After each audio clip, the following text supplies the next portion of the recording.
Hey, what's going on, guys? It's Cocktails with Cello Time.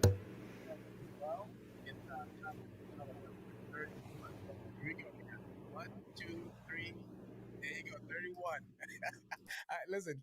I hope let's hope I don't get to 100 because half the show I'll be adding up. So hope you guys having a wonderful evening.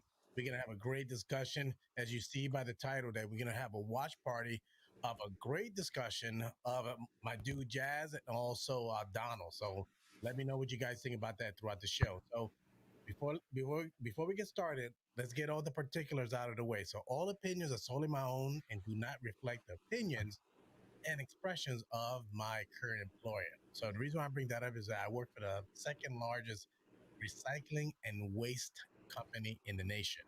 And and if you haven't met before, hey, I'm Marcello Arcele. I provide waste and recycling services for companies right here in Metro Atlanta. Anywhere, if you're a small, medium, large organization, I'm your guy. I can definitely help you out. And if you know someone that needs help, or maybe it's you, give me a call. My number is 678-683-9136. So thank you very much for that. Now, let me know what part of the world you're watching me from. Let me know if you're watching me from New York City, Atlanta, Georgia, and you guys know, say it with me, Bangladesh. So let me know what part of the world you're watching me from. And also, if you're watching live, let me know in the comments. Hashtag Team Live and also hashtag Team Replay. Mind you, when you're watching replay and you hear something you like or you have a question, be sure to say at Marcello Arcele or at whomever is saying that so they can actually respond to your question on the replay. Also, be sure to join in the conversation. So I definitely want you guys to be engaged. You always are, but I always like to remind you. And we're going to answer your questions during the live and also during the replay as well. So be sure to do that. Now, don't be shy. Share this live stream with your network. Let folks know if you like what you're hearing and you're enjoying the conversation. Let them know. Let them to join the conversation. Join us. And if you hear something that you like, don't be shy as well. Hey, this is family. Hit the like button, hit the expression. Let us know how you feel, and also be sure to follow Cocktails with Cello. I definitely appreciate that. Now, before we go forward, I wanted to. I have a couple of folks here, good friends of mine, that I wanted to talk about what they're working on. They have a software that can help streamline a lot of the processes that you guys are doing. A lot of folks here on the internet when it pertains to posting, staying relevant, and staying top of mind, and quite frankly, connecting with the right ideal client, or even people that you wanted to make sure you stay top of mind with. I got a couple of folks that are going to be sharing some insights on that and how you could actually take advantage instead of spending hours in a day to making sure that you connect with the right folks and timing it, you can actually make your life so much easier. So I'm going to introduce my dude here, my dude from another mother here. I got my dude Juliet. What's going on, sir? How we doing today? Hey, Marcello, how you doing, man? Great to be here, man. Likewise, man. It's always Super excited. it's always great hanging out with you. And mind you, I told you in the green room earlier that after I saw you on the last live, you had a button down shirt, you had a jacket. I said, hold on a second, I gotta step it up a little bit. Even though it's cocktails with Jello, I got some sophistication. Well, he still got a T-shirt, but So I got a T-shirt. yeah, but I love the look. I love the look. Thank you. So now I got your right hand dude, Adil, in the house. What's going on, sir? How we doing? Hey, Marcelo, how you doing? Doing pretty good. Thank you very much for joining me today. I Thanks appreciate. for having me. Yeah, man. What time is it in your part of the world? It's 5:15 in the morning. It's a Okay. half past five, yeah. Okay. So you just woke up. It's no big. Okay. I was feeling bad. I thought it was like 1 o'clock in the morning. You just waking up right now. You probably already went to the gym, had your cup of coffee, and you said, "All right, Yeah. let me kick it with." How Appreciate you it. doing, Ned? I'm good, man. I'm good. All right, Right. one more person I got in the green room as well. I got the dude, the guy with the biggest green piece on the board. If you guys pay attention, what it is. What's going on, Chris? How you doing? Hey, Marcelo, how are you? Doing pretty good. Thank you very much for joining us, sir. What's new since we last spoke? Uh, like 3 feet of snow. That's true. That's true. That's true. I forgot about that. You are in New York City, so you're having a lot of fun with snow. Boy, I'm north in New York City, so I get even more with snow and yikes. have trees. Yeah, that's the worst part about that. Okay, so let me bring it up here. So is that a little bit better now, Juliet?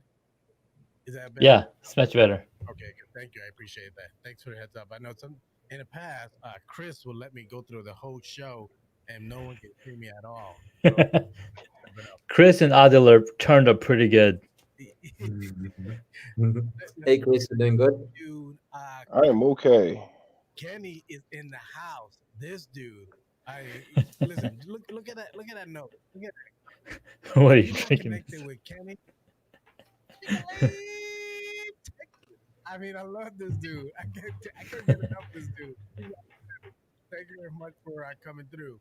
I got my dude here. Nick is listening all the way from Scotland. That's what I'm talking about. That's long distance, right? Nice. Yeah. And tengo el hombre aquí, Julio. He's in the house. He's saying, he's sending his well wishes. Thank you very much. Gracias, Julio. Gracias, hombre. And he says it in 2 times. So that's like double the.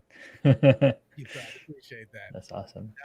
Now let's get right into give you guys an opportunity to share why you guys are here, and then we'll go into the watch party because I know we have a couple of folks already in the house. We got I saw Jas already gave me a thumbs up earlier, so thank you very much for doing that. He's the actually the guest of the show that we're gonna be talking about today. So now go right ahead.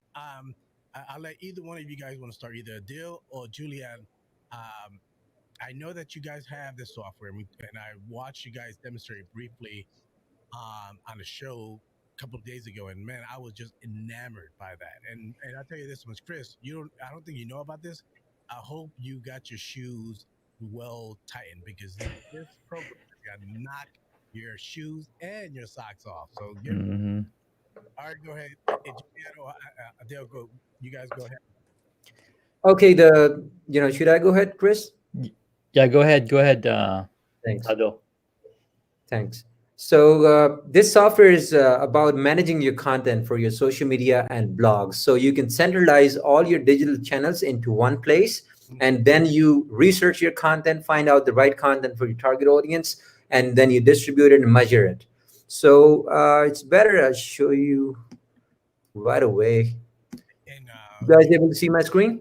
oh yeah, I'm gonna share it. So give me.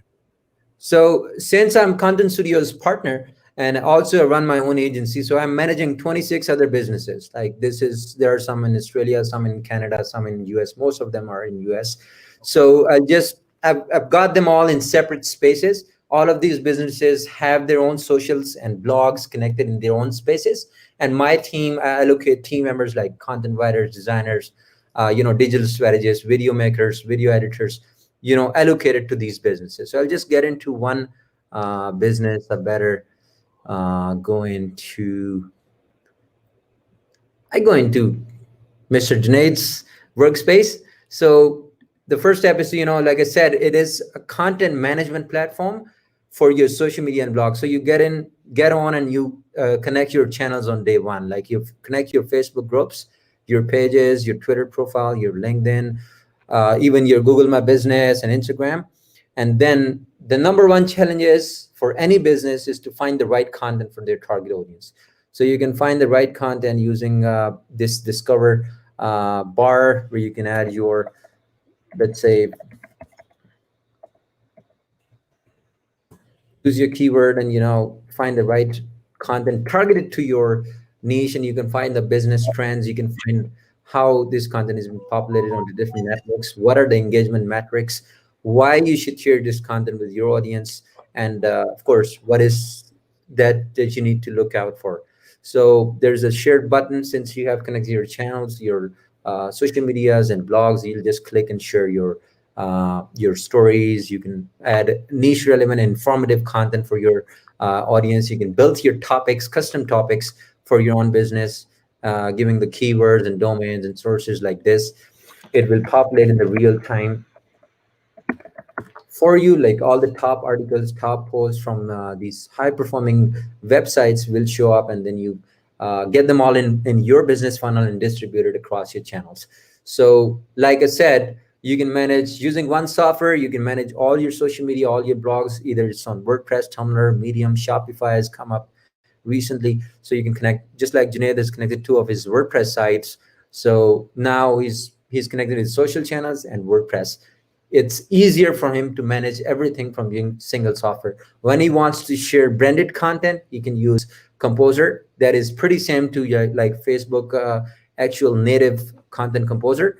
So in this case, using Content Studio, you can get it all for all of your channels in one place. So you'll just select your channels, sit once a month for your LinkedIn, for your Instagram post, for your Facebook business or group or page, Twitter business. You'll just sit once a month.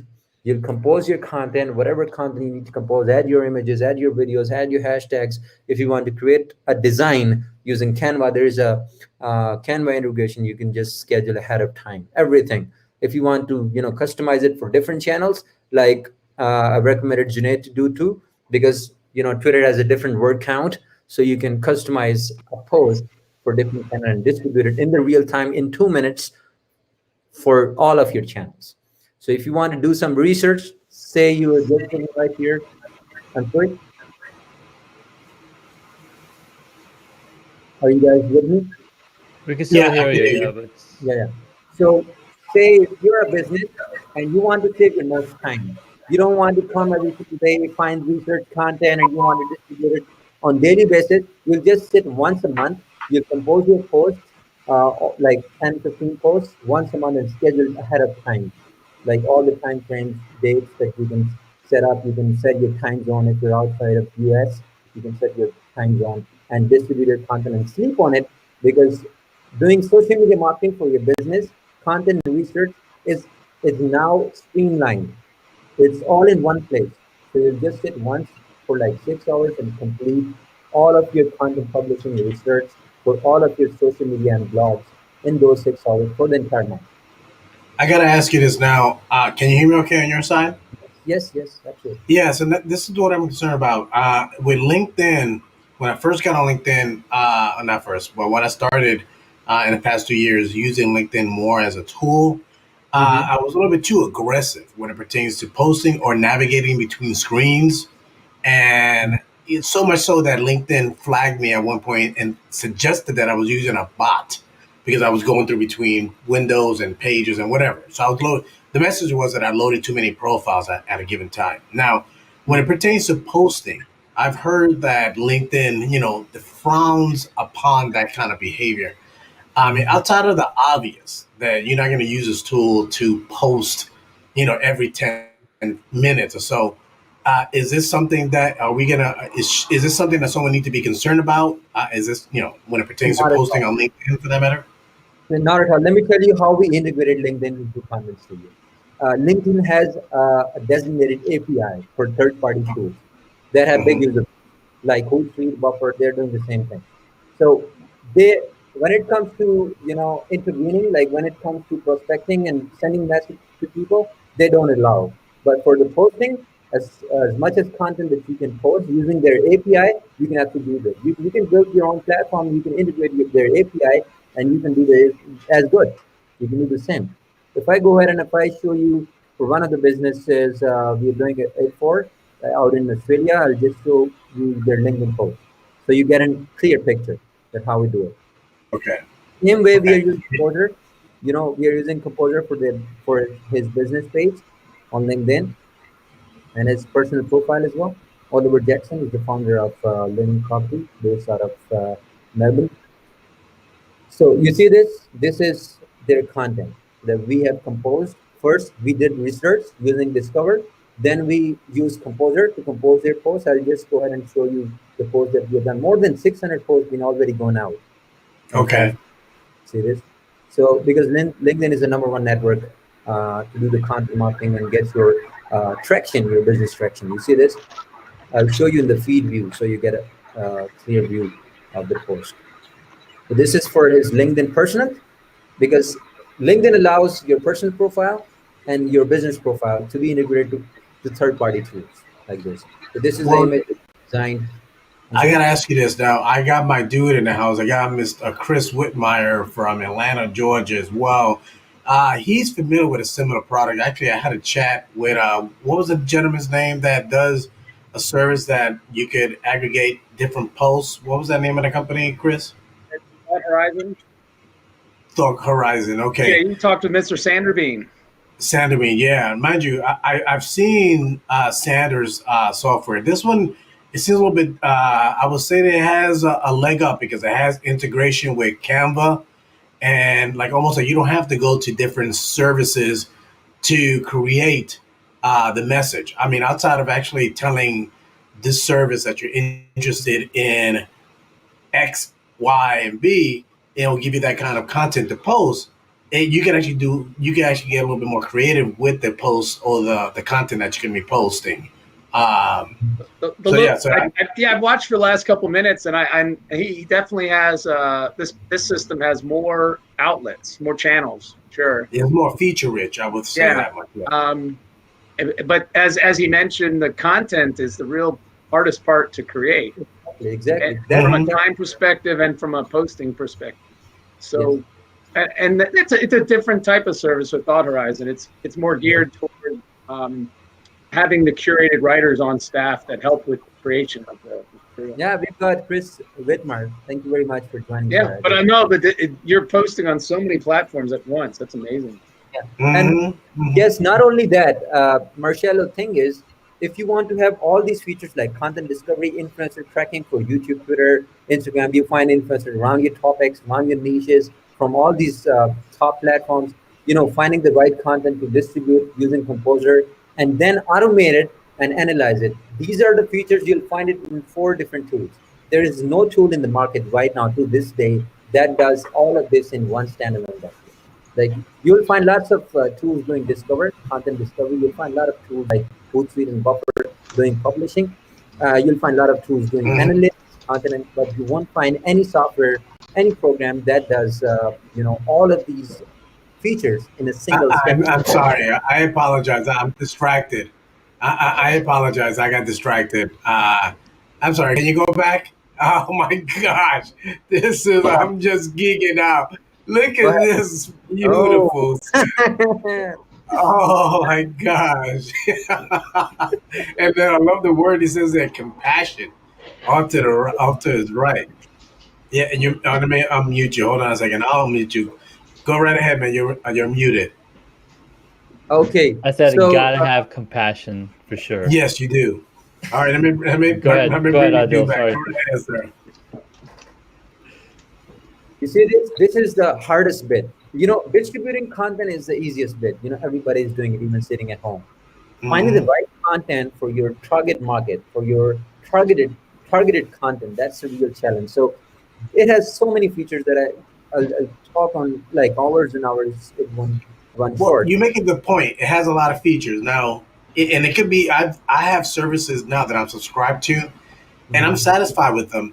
But once in a while, I'll type into their webinars, and I'm amazed of the different opportunity, the different services or features that the software that I'm subscribed to that enables that I could do. But I'm just limited because I'm not aware. I'm ignorant.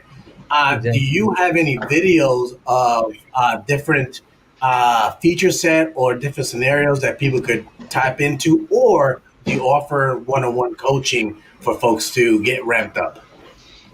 Exactly. There is a way we can train you. We can set up a webinar. I can give like in 40 minutes. I can talk about all these features and use cases. It's just not about features. I know it's about use cases that how you can basically use and leverage those features. In this case, just the one I'm showing right here. If you're a business, you want to see what are the top influencers around your niche, around your target market. Let's say I'm a real estate business. I want to see what are the top influencers in real estate and bloggers out in the US. So I'll just select these influencers in the blogger section and I'll select US. So it'll bring up all the top realtors, like real estate businesses in US with more than 100,000 of followers. You see this? They're all top. And I'll just go and I'll see, I can track their activities. I can see what kind of tweets they're sharing, what are their top mentions, what are their top hashtags and stuff. So this is Mhm. influencer marketing, influencer outreach. So just you can leverage these features for influencer outreach on Twitter, Instagram, and YouTube. This is one Oh, feature. And then using Discover, you can find out the content based on your targeted keywords. So business trends and all that. And then Composer is just for publishing ahead of time, sitting once and composing week worth of content and scheduling. Like automation is to find content from your keywords and distributing it quite autopilot. I've pretty much created campaigns to showcase how it's actually done, like this. okay. For, Before you do that, let me ask you this now. yeah. Um, when it pertains to utilizing the platform, is there a specific segment or vertical that you've seen more individuals or segments that have adapting or be utilizing your services? And I say this because I asked that question that there's a software that I use for email and is a virtual CRM. But I know that the majority of the clients that utilize that platform, they're real estate agents. So I'm curious to know what vertical have you seen a huge adoption, and what other verticals do you think that you could see maybe some enhancements in what they're doing on a day to day basis. Okay, I'll just give you a short story how we built this software and what was the reason. All the features that you see right here inside of this platform are built on content marketing strategies. Like Okay. content marketing demands repurposing, content repurposing. So that is why we've got this automation where you repurpose your content, recycle your content. There is a strategy in content marketing to share third-party content that is niche relevant, that is sharing information, news about some businesses or technology or not. It refers to all businesses. So you know your keywords, you'll enter your keywords right like this business is doing. And this is something all businesses doing. And more than 85,000 businesses using the platform, even 50% on a survey, 50% are trying to use all the features to fullest. But we recommend these. That's why we built this feature, because this is a content marketing platform, and all these strategies that we have for content marketing, we have built features around it. See this, adding keywords that are relevant to this business, and it is giving you in the real time is giving you the right content that is engaging enough. Engaging metrics are already showing, and you can distribute it across your channel from your region. Like it's from Australia, it's from past 30 days. You're adding your own hashtags, and you're setting it autopilot one post every day, and you're sleeping on it. You're not doing anything. We've just given our system a keyword, time, region, and you have just given our system a time slot every day. You can add as many as you want.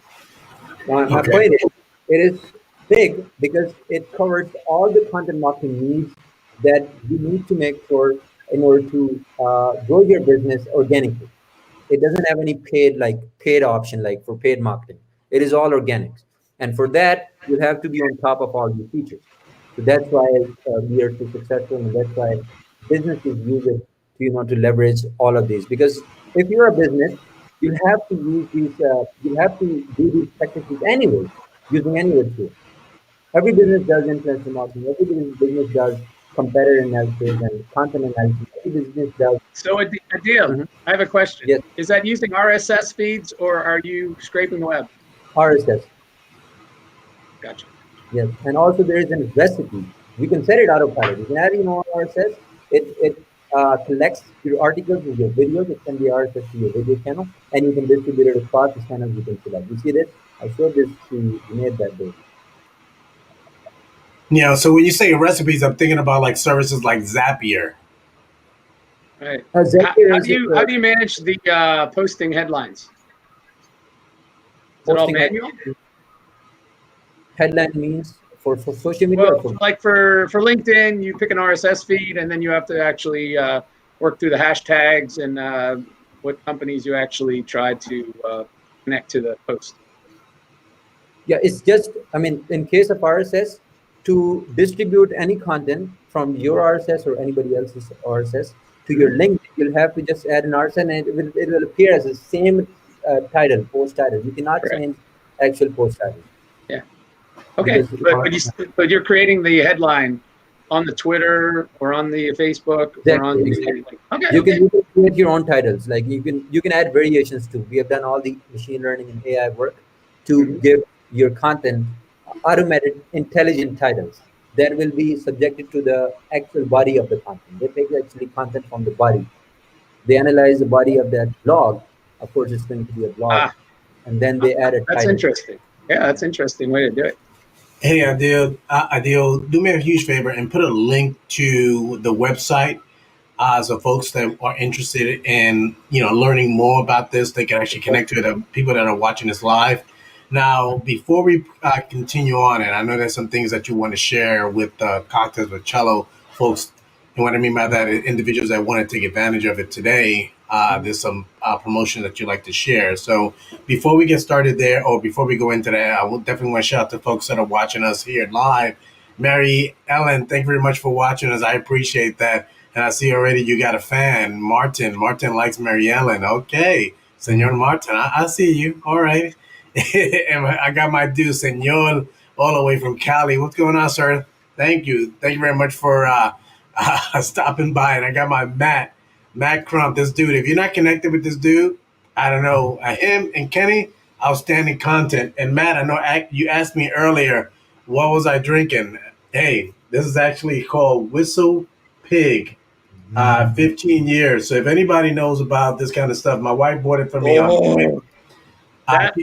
That's an early Christmas present, Cello. How'd you get that? And you can see, it's really early. You can see where I'm at now. It's a ride too, man. Yeah, so she got me. I'm enjoying this guy right here. Let's see if we got it in focus.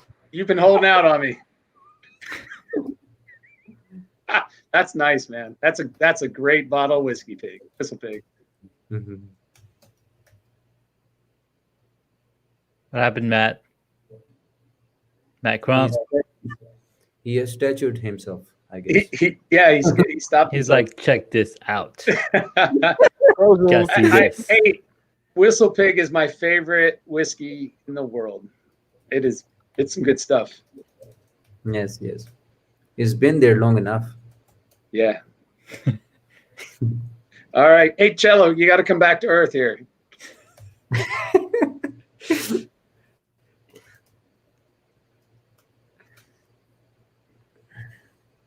I hope his computer didn't get jealous on it.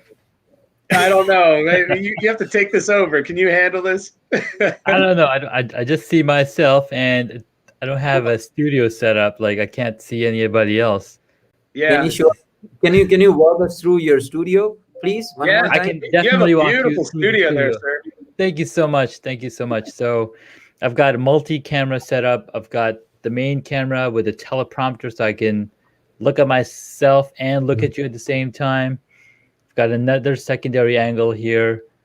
And then the third angle, which I recently added, was a slider with, it's just sitting around doing nothing. And I was like, hey, I need to get this business going. So I put all of this together this year, and I've been doing video production for quite some time. And when it came time to just sit at home and be in front of a computer or from front of a camera, because we've been in front of computers for a long time, but in front of a camera is a totally different experience. Like as soon as you turn the camera on, you're immediately looking at, okay, what's behind me?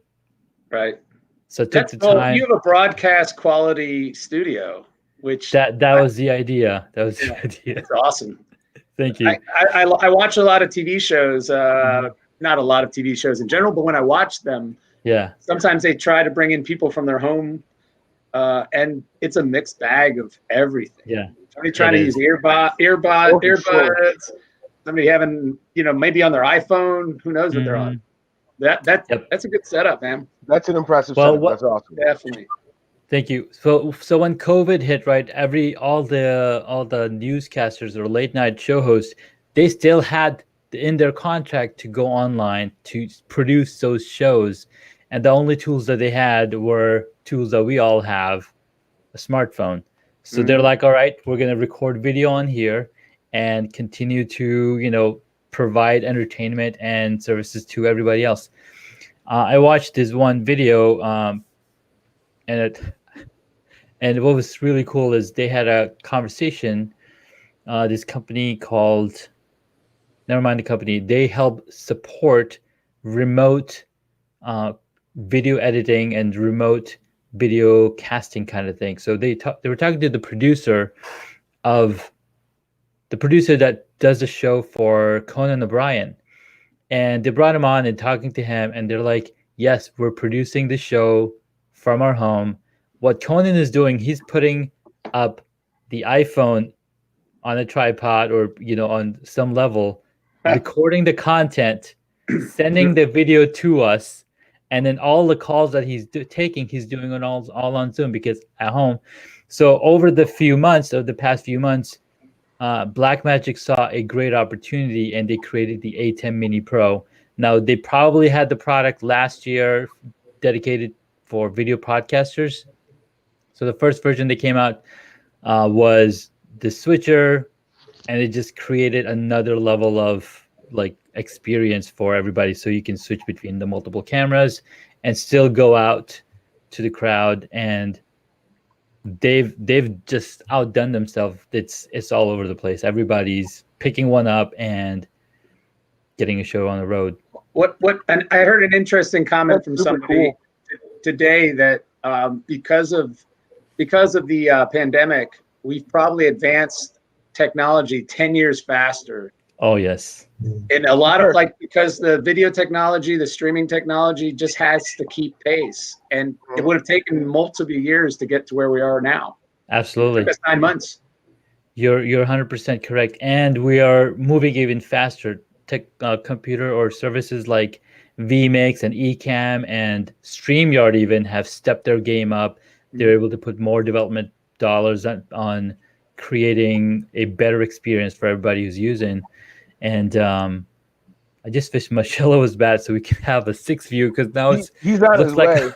Is he back yet? No, he's not back yet. He gave you the king seat. I know. he's on his way back in. He's having some internet difficulties. All right, cool. So all right. He'll be back momentarily. Donald Kelly is asking if you can put a link to that tool. Junes has it in the all right, comments. so I will share the link to the tool. Adil, why don't you talk about it a little bit?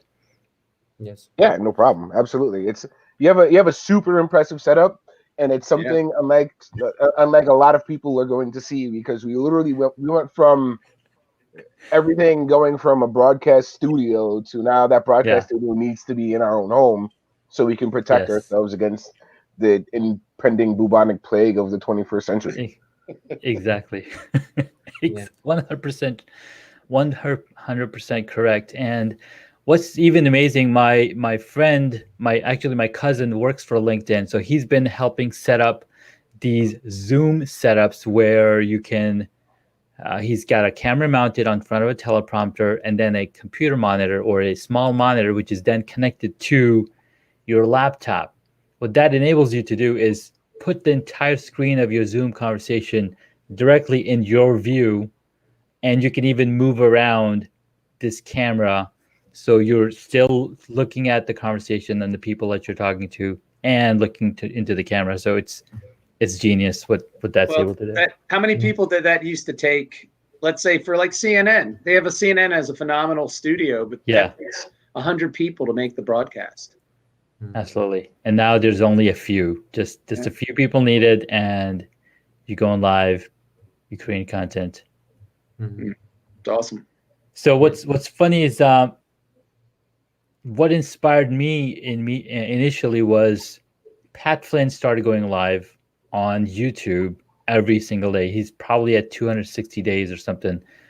It's just mind blowing, and I keep watching him, and he's got some amazing content, and he keep showing up with this really sharp layout, and I'm like, how is he doing it? Why does it look so good? And then finally, he shared a blog post on what went into his setup, and I looked at that setup and look at that list, and I was like, wait, I have all of that gear just sitting in shelves over here. Let's bring it on. That was yeah, man. That was a crazy thing. So thank you very much for hanging in. 15-year-old. What was that? Are you done with that drink?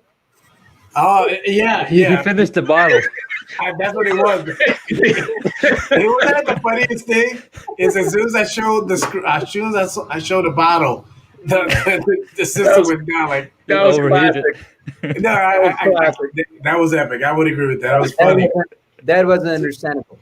Well, yeah, thanks for giving me by your whistle pig. I've never seen anything like that. And listen, this is the funny. So then what happens? And before I digress. I went downstairs and I was like, I'm gonna take a look at the connection. I went down to ironically I got gigabit. Mm-hmm. So I'm going downstairs and see the modem and see what's going on. It's running fine. It's perfectly. And my wife is downstairs with our grandchild, and they're playing and trying to get him to sleep. And she's like, yeah, I told her what's going on. She's like, well, do you need me to shut this down? I was like, no, we got gigabit. I mean, you could have 50 to 100 devices going. We should be fine. But it was crazy.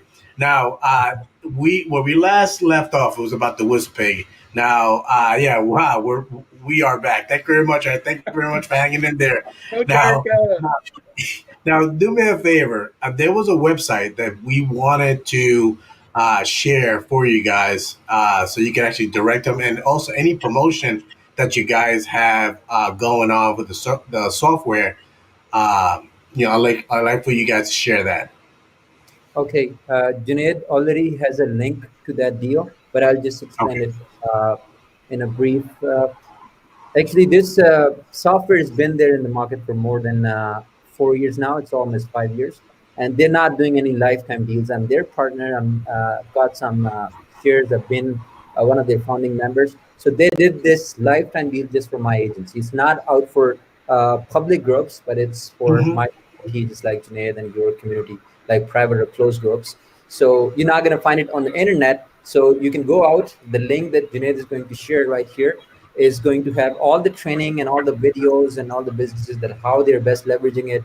Everything that you need to know ahead of time. And then once you purchase the lifetime access, lifetime license, this is going to be the only offer right here, because they're not doing lifetime. So this link you need to get back to and purchase. You make a decision. And now this is, I tell you, when folks get connected with this, they're going to love it. I know that for a fact. I think anybody who's watching this show knows how tedious it is to record content. And, they always say either two things you need to do. Either have a notepad handy or have something on your phone that you could quickly just reach out and say, okay, I got an idea. Let me write that down. And so have a list of different content ideas that you want. Mind you, this is not going to take away from that. However, this is going to enhance that. So then you're ready for that. So when you have the idea, you create the content, and you can actually have it ready. Like, think about this right now. It's December 17th. You can have your Christmas post ready, stewing, ready to go, and you don't have to worry about it. You can spend time with family and friends. It takes a few minutes, And when I mean minutes, actually it take you a while to get set it up for the week or for the month. Depending who you are, it might take you a little bit more than that. But either way, you can actually set it and forget it. So that's one of the best things Exactly. about the software, and I can definitely appreciate that. I know a lot of folks that are watching this right now can relate to that. Yes, and best part is not only for specific channels. You can centralize all your social media and blogs. Even Mm-hmm. you're just an individual, you've got your WordPress, Tumblr, Medium, Shopify blogs. You can connect them, and you can create a content ahead of time for all of your channels using one software from one place. Look at this. Mary Allen says time is money. That's the key thing. That is so key. Mind you, when you see the price, you can be like, okay, it's a reasonable price because you think about how much time is worth. And everyone is different. Think about it. A real estate agent is different than a salesman that provides trash and recycling services. Their average, let's say, depending on the real estate agent, their average home is $1 million. Exactly. I'm not gonna say my average deal is $1 million. It's pretty up there, but it's not in the millions. So obviously, their time is worth more than mine. Does that make sense? So you can definitely justify that expense. No question about that. Exactly. And mind you, even if you're thinking that it's maybe outside of your price range, you may want to sit back and think, okay, how much time am I spending? Okay, and write that down. Okay, now when I really want a good post, how much time am I spending with that? How much time am I spending researching? So then when you write all that down, you start thinking, I'd be darned. All this time that I'm taking to research, post, create, I could actually talk to my clients. How about that? How about that? What a concept! What a concept! The I most mean, beautiful as a thing you business said. owner, you tend to spend time on bigger things. All things that matter the most. What's even? You're absolutely right. I'm not sure if you guys are familiar with Ron Popeil, but this guy is he's like the infomercial king, and he did coin the phrase "set it and forget it." So, all right. So now, before we go into the watch party, did you have before we transition over? Did you guys have anything else to add in regards to the software? I know you put the link already in the chat, but what else would you guys like to add? Yes, I'm sure that people that are doing that are into social media marketing or content marketing things, or they're running their own business and distributing content on a daily basis, they must know that there are lots of other tools that are doing tiny little part of this platform, and even then they are 3-4x expensive. So when it comes to standpoint of prices and all, it's cupcake price. Believe it or not, we've had it for 2 weeks now, and they're sold like Walmart items. So believe it or not. Yeah, So, no, I believe it. I know firsthand. I mean, it's gotten to a point that I think. Let me give an example, real life example. For this show, one of my guests, his name is Tony Alexander. He's joined me several times.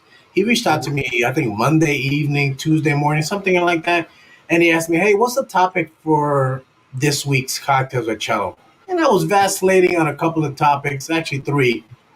And Tuesday comes, Wednesday comes. I still haven't created the post for the show. And because why?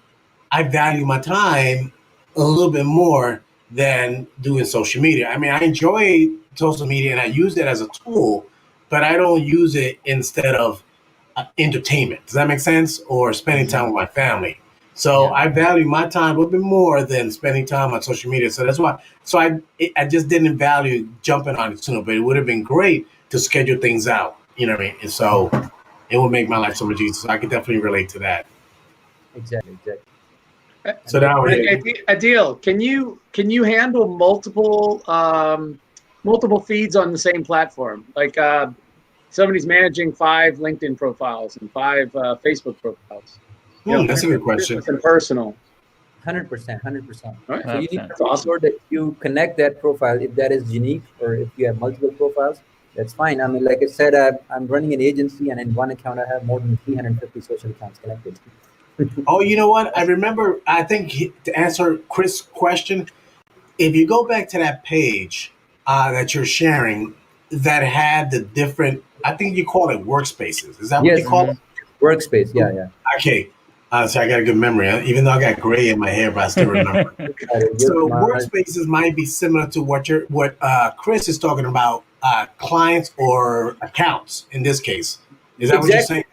Yeah, if you are to manage multiple projects, campaigns, or even clients, multiple businesses, you can get them all in separate spaces. That is something recommended. That's something recommended, but it's not crucial. Like, it's not mandatory. You can get multiple social accounts in a single workspace as well, using the same account that we have for lifetime price. Yeah, so go into the Hacks and Hobbies workspace, and you can see my Humble Zone, my Super Junaid, and my Hacks and Hobbies accounts all into the single place. And then I can create categories, say, hey, all the content that I'm going to post to this group is going to be related to my podcast. This group is going to be related to the website. And this group is going to be related to my personal blogging and whatnot. So you can set those up too. Junaid has been smart. He's done quite good work, creating his categories. So he's categorized different campaigns, into content category section, and then he's adding time slots to those campaigns. See, he's got one for business where he has a group of social accounts selected, not here, in different spaces, and then he's distributing content accordingly.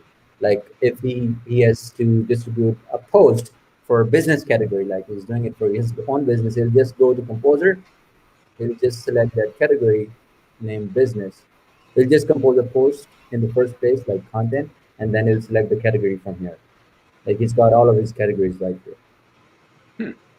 Yeah, and like you said, Chris. So yeah, those are the three LinkedIn profiles on there. There's Instagram, there's Facebook pages and Facebook groups, as well as. So you can put them all in there.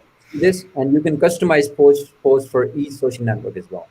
Like, if you want to customize slightly different posts for Twitter, you can do that using one Composer box, like, sitting just once. Okay. All right. So thank you very much for that. I appreciate that description. All right. So I know that we have a couple of guys that are going to be hard out. Thank you very much, Chris. Thank you very much for coming through. I haven't talked to you in a while, so thank you for popping in and sharing your insight.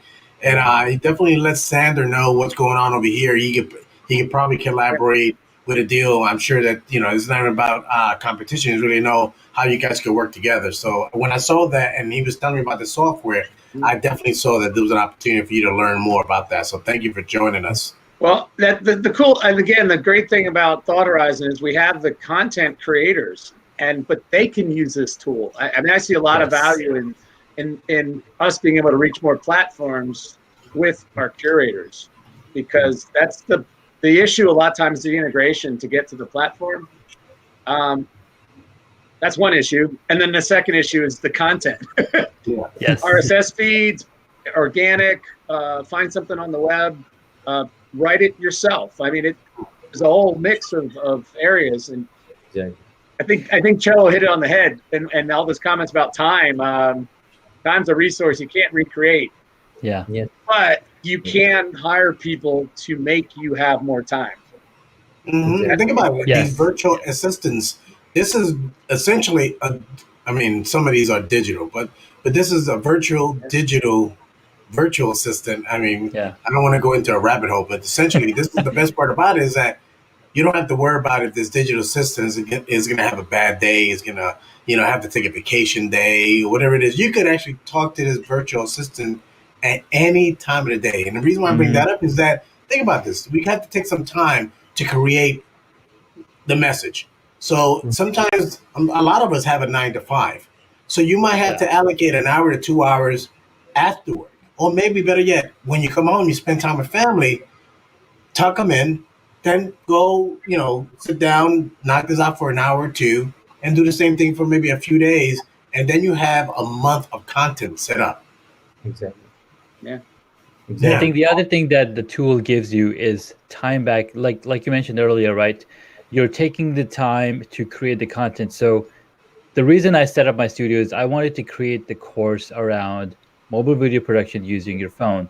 And any time that I wanted to record a video, I looked around and didn't have the space. I spent hours and hours just to set up the studio space. And then finding out that I got to go feed the kids, I got to take the dog out, I got to, there's so many things that come up. But when you have a space set up, for example, this tool is doing exactly that. It's like It's saying to you, hey, don't worry about anything at all. I got you. You go do the research. You go do the stuff that you really enjoy, and it's going to enable you to engage with your audience. That's key. That's key. So I appreciate that. Now you guys are welcome to hang in there for the watch show or the watch party for that matter. Everyone, if you've seen the content or you've seen the title of the show, you guys know exactly what we're going to be talking about on today's show, which is basically how to maintain some level of a predictability, or better yet, how to be able to have some sales productivity, even though you're working from home. Jas has some insight on how he does it, and also Donald Kelly, he's the gentleman is interviewing. That's the content that we're going to be having discussion around. So Nice. right now, about just an hour and about 50 minutes into the show. So if you guys are watching this or just joining us right now, we had my dude Jalaid and also Adil. They shared some great content information about how to take back your life, be able to add more time to your day and optimizing the time that you're actually getting the content out, and streamlining a lot of the processes that could be automated. Not everything could be done manually. Some of the stuff, you might find some content that you can actually just put it in your pipeline and just let stay top of mind and be able to reach the ideal clients. And at the end of the day, you got to think about this. You want to be able to still stay relevant, but you still want to be able to have some level of sanity. And I think that sometimes social media can take over people's lives. So definitely, if you are just joining us now, be sure to watch the replay, and also click on the link that Janelle, and also Adil shared to the promotion. You can definitely use a lifetime program that's not going to be something that's going to be offered ever again. I think how long is the promo lasting, guys? It's January 30th. Okay, so that's what it is. January 30th or December 25th? January 30th. We've got it extended for 1 more month. Oh wow, Awesome. dude, that's awesome. Because I was like, we got 10 more days. Yeah, That's awesome. We got altogether we've had around 2.5 million worth of licenses. So All right, guys. by 30th we'll have half of it already sold. wow. Sorry, guys. So this the link is in Thank the you. comments. You're welcome, guys. And whoever needs to drop off, you guys let me know, and we'll transition out. But thank you very much. If you guys just hang in there, we'll go into the I'm watch gonna party. I'm gonna hang out with you. See what. How long Thank is you. how long is the actual the show that you're The watch party, the show is a 30-minute show, Okay. but with Marcello editing, it could go for about 45 minutes. You know that. Oh, and Coach Love is asking how much is it? It's almost like so I guess I like that. But yeah, she asked. Go ahead. You guys have the pricing on that? Yes, there are two packages on the link on that landing page, on that page that we shared a link to. You can find at the bottom the two packages. Did At you the bottom. post it in the chat? I don't see Yeah, it I here. posted it earlier, but I can post it again. Let's see. Well, I might go on I'll go on the watch side to watch the watch party because I don't want to. Fine. Yeah, I've got about 20 more minutes. No, and you can join us there. Thank you. I see that you. All right, I see you, Juliet. I'm gonna click on the link right now, and I'll share it right now. So All right, thank for you sure. for that. You can share Oh, multiple- yeah. Great meeting you guys. Cello, great seeing you again. You're Thank welcome. you. You're welcome. Take All right, care. Thank Merry you. Christmas, happy holidays. Happy holidays. Same to you. And Donald C. Kelly, we're gonna be going into the watch party shortly. Let me bring on here. This is the page, and where should I go to? Scroll down, scroll down. Yeah, these are two packages. Okay, and let me zoom out. Okay. One package is smaller one. It doesn't have all the advanced features. The other one has all the advanced features like influencer tracking, analytics, and social inbox. Okay. And you on the URL, it's specifically for my agency. It's not out for public. It's just for my agency. This is something you won't find on the internet, like not on the website, not anywhere, but you'll have access to this link only then you'll be able to make the purchase. Thank you, Juliet. I see it here in the link there. So thank you very much. I appreciate that. I know that Donald, he's big in content creation, so he may want to look into this software. So no question about that. So thank you very much for sharing that. Now, again, if you guys are just joining us, be sure to watch the replay to learn about this. You definitely want to be in the loop there. Hey, can you get the door, please? Okay. Or maybe is that somebody else's door? Because that sound is like so ubiquitous. You have no idea whose door it might be. Hey, before I transition, Martin, we haven't heard from you. So, Martin, we haven't talked in about a week. What's new in your world, sir? Oh, and you're unmuted. I mean, you are muted. Thank you, sir. There you go. Hey, Martin. Hey. Hey, welcome, sir. Yeah, thank you very much. I should say Namaste, Mera Naam Samuel Hai, for those who speak Hindi. Uh-oh. So anyway, is that Hindi you said? yes. Okay, so how many languages you speak? 3, and then Hindi it's just so Okay. so. Yeah. Okay. Okay. But anyway, yeah, just working on the new launch of the platform for language services for video remote interpreting and over the phone interpreting services. So we're working on that, promoting that, and then just getting more companies on board to offer that service. The thing is, we have our own platform. You don't have to use Zoom for your interpreting or your conference. We have our own video platform, so that's more secure in occasions that you're talking about, personal information or confidential, information. So it's more protected and give that ability as well as the different language that we have. We have over 60 different language, 24/7 on demand. So. Okay. All right. Thank you. And what's that? Put a link to the website, and if they have to call you, what's the best number to reach you at?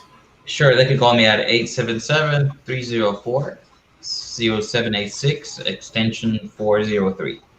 Thank you, sir. And we got Miss Coach Erica is in the house. Hey, Coach, how we doing? Hey, how are you fellas doing? I haven't seen you in a little while. Yeah, that means you haven't been on LinkedIn because I've been here. So thank you for joining us. Well, See, you know what they're trying to say. I haven't seen you in a while.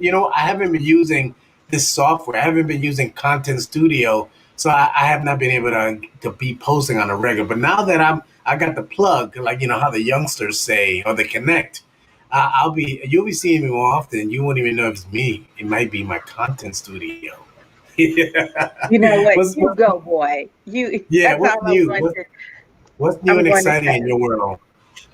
You want to know something? So, oh gosh, maybe 2 or 3 longer than that.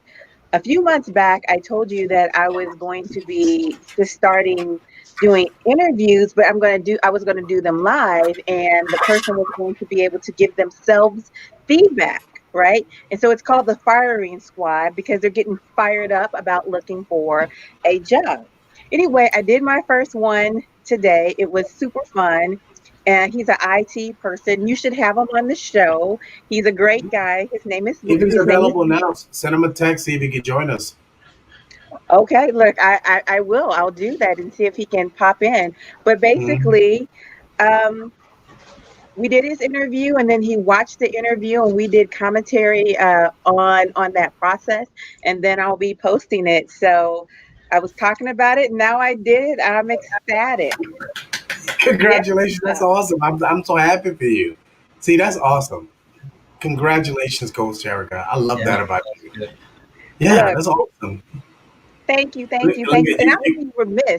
would be remiss if I didn't talk about how well Epic Understanding is going. We had another show on diversity, equity, and inclusion, and it was about self-empowerment. I am telling you, it's blowing up. It started as a hashtag. It's going, crazy.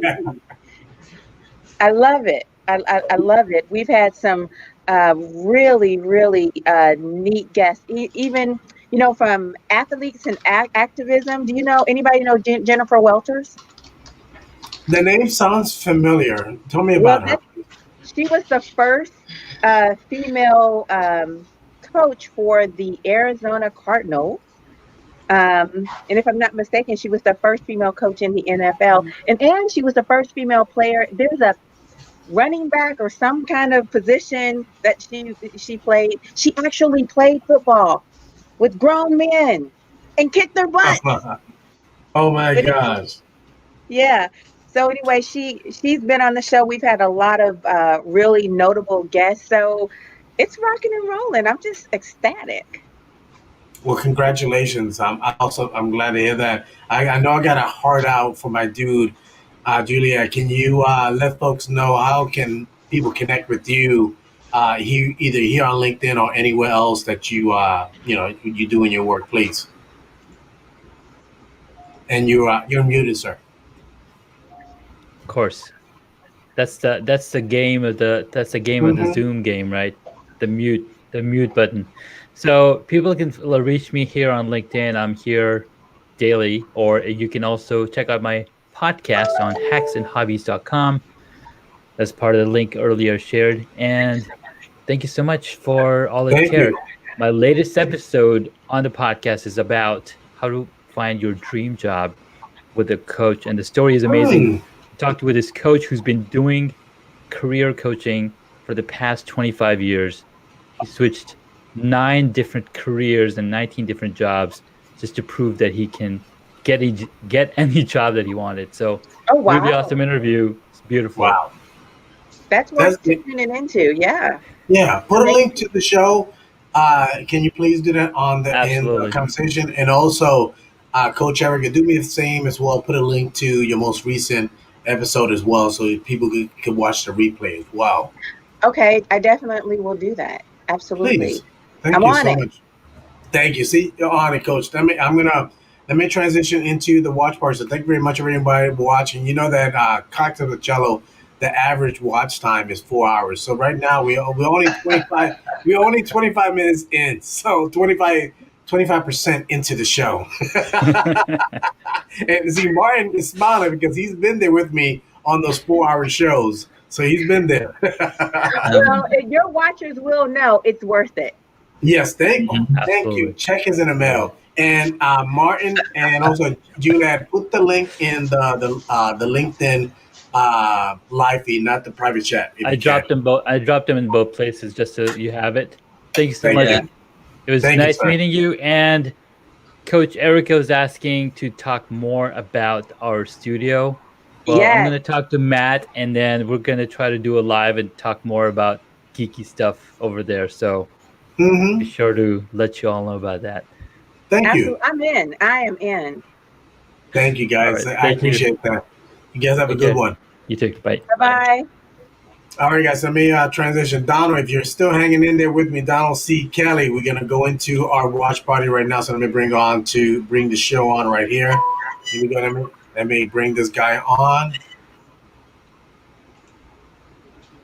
And let me see here. All right, there we go. And let me know, can you guys hear it on your end? Hey, everyone. Welcome to another great episode of the Sales Evangelist podcast. I'm your host, Donald Kelly, the Sales Evangelist. And I'm so excited for another great episode. I'm so excited to be here with you today. And on this episode, we have Jas Takhar coming on the show. Dude's killing it on Instagram. But beyond that, his organization as a whole is just doing some amazing things. I mean, during the pandemic, let me just tell you some of the stats. Right now, he and his team he's closed over $62 million in sales during this pandemic. And his team is the number 1 sales team in Canada for Royal LePage. And they're doing some amazing things over the course of his career. Man has closed like $1.4 billion in sales. It's over 15 years. So he knows what he's talking about. He comes with some wisdom. And he has a workforce that's working remotely, and he's trying to help them to stay motivated and stay productive. So whatever he's sharing with his team, listen, you could take it and use it as well. As we go into this interview, you're going to hear about some of the things that he's doing, how he's doing great on social media, and this is going to naturally lead into the conversation about how we can help ourselves to be more productive while working from home. Oh, and by the way, I'm holding my mic today because I just got my new setup sent to me, and I forgot to get that piece that hooks the mic to the actual mic stand. So we're recording today, and I'm holding my mic. So I hope you enjoy it. I feel like I'm like an old school Hey, mind you, it's funny he's bringing that up because this is the funniest thing, is that for whatever reason, this mic that I have here, mind you, for whatever reason, is not working. Okay. So I'm using the mic for the camera. It just decided not to work. So I'm like, okay, you know what? I'm not gonna fool with it. So I can relate with that, Donald. When Mike, you got some mic issues, I can't figure it out. We keep it moving, so I can relate with the mic. You know what? I All thought right, it was kind of cool let me though. bring it back here. So give me 1 second. Here we go.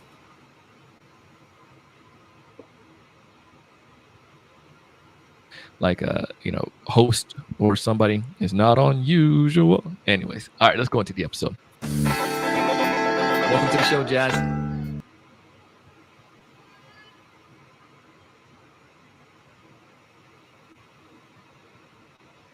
Oh, look, I appreciate that, and big kudos to you too, man, because I know how hard it is as a fellow content creator to produce content on a daily basis, especially a macro piece like a podcast, just getting guests, booking them, equipment, all that kind of stuff, right? So I really appreciate you having me on. And yeah, man, look, I think Instagram for me, I like it because it is punchy, right? Like you go 1 minute or you can go maybe 8, 9, 10 minutes on IGTV, but I'm trying to sprinkle some of my content on all the platforms. And so right now we produce about, in total, I think on a daily basis right now, Donald, myself and my squad are at about 20 pieces of content daily.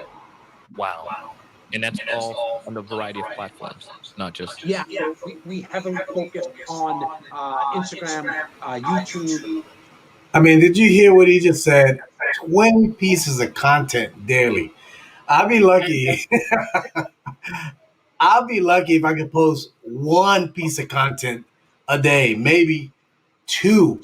And the only reason, I mean, because I can't think of something, or yeah, either I can't think of something, or I don't have the time to consider or create the content.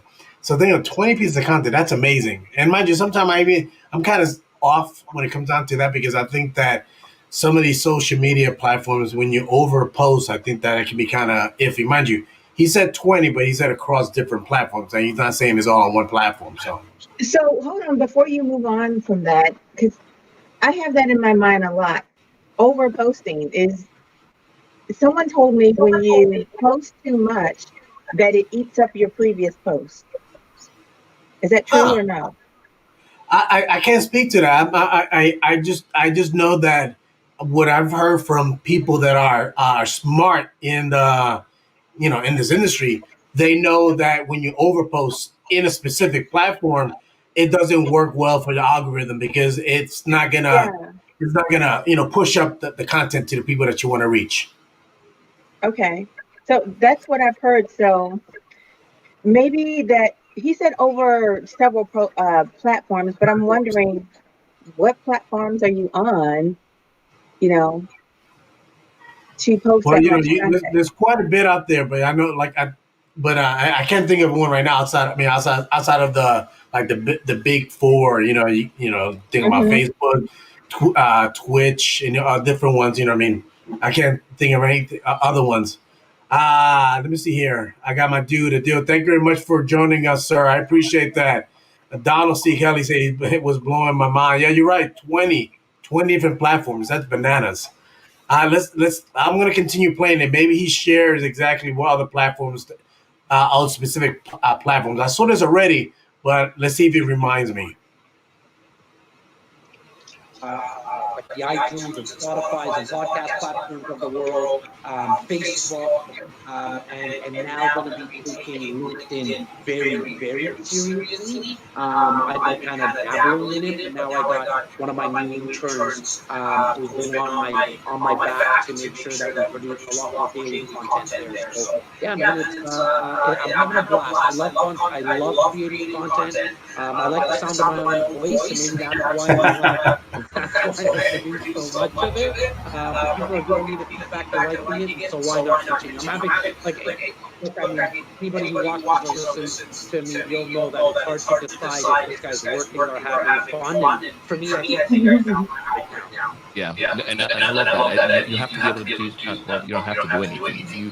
You want to do something that you're gonna have that passion for when it comes to Monday morning, and you work late for it because it's exciting. You want to help. You have a mission that's bigger than just like the initial dollars or one. Let me see here now. Let me bring up. I see I got a comment here. We got my lady Trudy Wilson.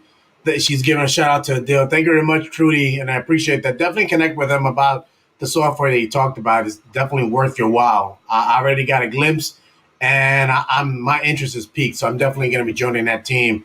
I got Howard. What's going on, Howard? I appreciate it. Thank you very much for sharing. Yeah, Zoom Info is a great platform for prospecting. I'm not sure if many folks have used that in the past, but it's an outstanding platform. It can be pricey, but depending on the vertical that you're in, it might be worth your while.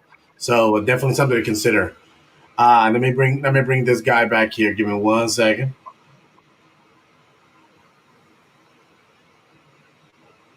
There you go. Yeah, man. Like, for me, I mean, look, I mean, growing up in school, I loved Friday night, right? Like, especially I grew up in Rexdale. So there wasn't a lot Hey, what's people to going look on? up to, but it was my crew, the people that I used to hang out with, right? And Friday night was a fun night. We all waited for that, right? Now, I'm not looking forward to Friday nights. It's been probably a good 15 years until like since I enjoyed a Friday night because I It's funny he says that because you think about it, it's Friday night. I'm not sure how you guys are, but Fridays for me, work wise, I usually use Friday or Friday as a day to set up for next week. Like, I'm setting up appointments, following up with clients, setting up proposals, things like that. So when Monday comes around, I'm ready for success.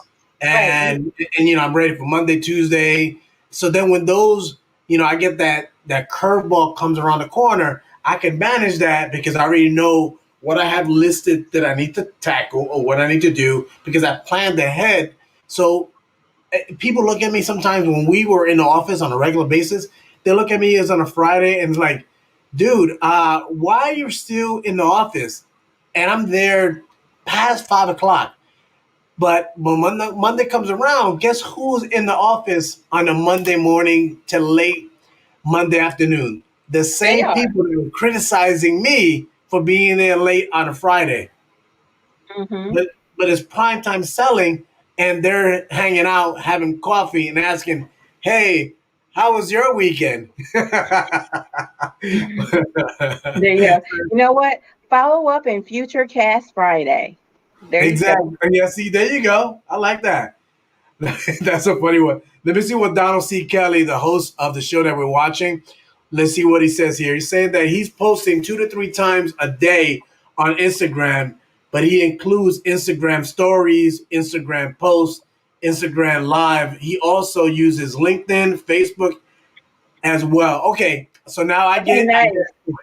I get it now. So he's saying that all those individual posts that you do in lives, he's considering that a post. I get that, and that is a post. So I can see how that could be 20 plus posts. You know what? I guess we can do it. I guess you can post that much. I don't really consider live as a post, or those individual posts in lives as posts, but I guess they could be. Now, given that said, Martin and Coach Erica, now given that you're counting those individual posts, what would you think your max amount of posts per day will be, including a live, including those stories? You know what? On a good day, if I'm going to include stories, my God, you can post a ton of stories. I might have 20 posts if I'm going to include stories. Yeah. I definitely love the stories because it gets you engagement with people who are not necessarily really active on LinkedIn or wherever you're posting, but they'll look at your story just to kind of do a warm check, basically. So And I when you say definitely that, I think about the people say sometimes you got to post for the trolls, and that's the term people use because you have people that you're connected with here on LinkedIn, and they'll watch your post and maybe like it, but just watch and stay in the bleachers. So sometimes the live could address or answer people like the trolls for that matter. Yeah. Martin, how many posts do you think that you would do in a given day, including stories? And you're muted. Okay, you're muted. Perfect. No, yeah. I think I would, if I were to produce the content, I would do as many as I can through the day. Maybe to follow up on certain things or on a subject. It depends if I'm gonna follow up on a subject or the same subject on those Yeah. posting. I would do, let's say, I mean, maybe 20 or 30 if I have the chance to. Yeah. But I'm not doing that right now. Maybe 2, 3, or 4. No, You and know? mind you, I was thinking as you were saying that, I was even thinking about even comments. I wonder if Instagram, Facebook, Oh, and even say more. LinkedIn will consider a comment as a post. And I personally feel it does, because that's the reason why I'm inclined to to engage in the comments, because if the post Yeah. is highly engaged, then that post could have a higher chance to be broadcast to more people in my network. So Mhm. I would consider that also a post as well. Oh, then if that's the case, then yeah, it's way more than that. Because Yeah. yeah, I respond to certain things, and some other make posting, and then I comment on them. So yeah, oh yeah, I'm doing more than that. You Yeah. know what? Yeah.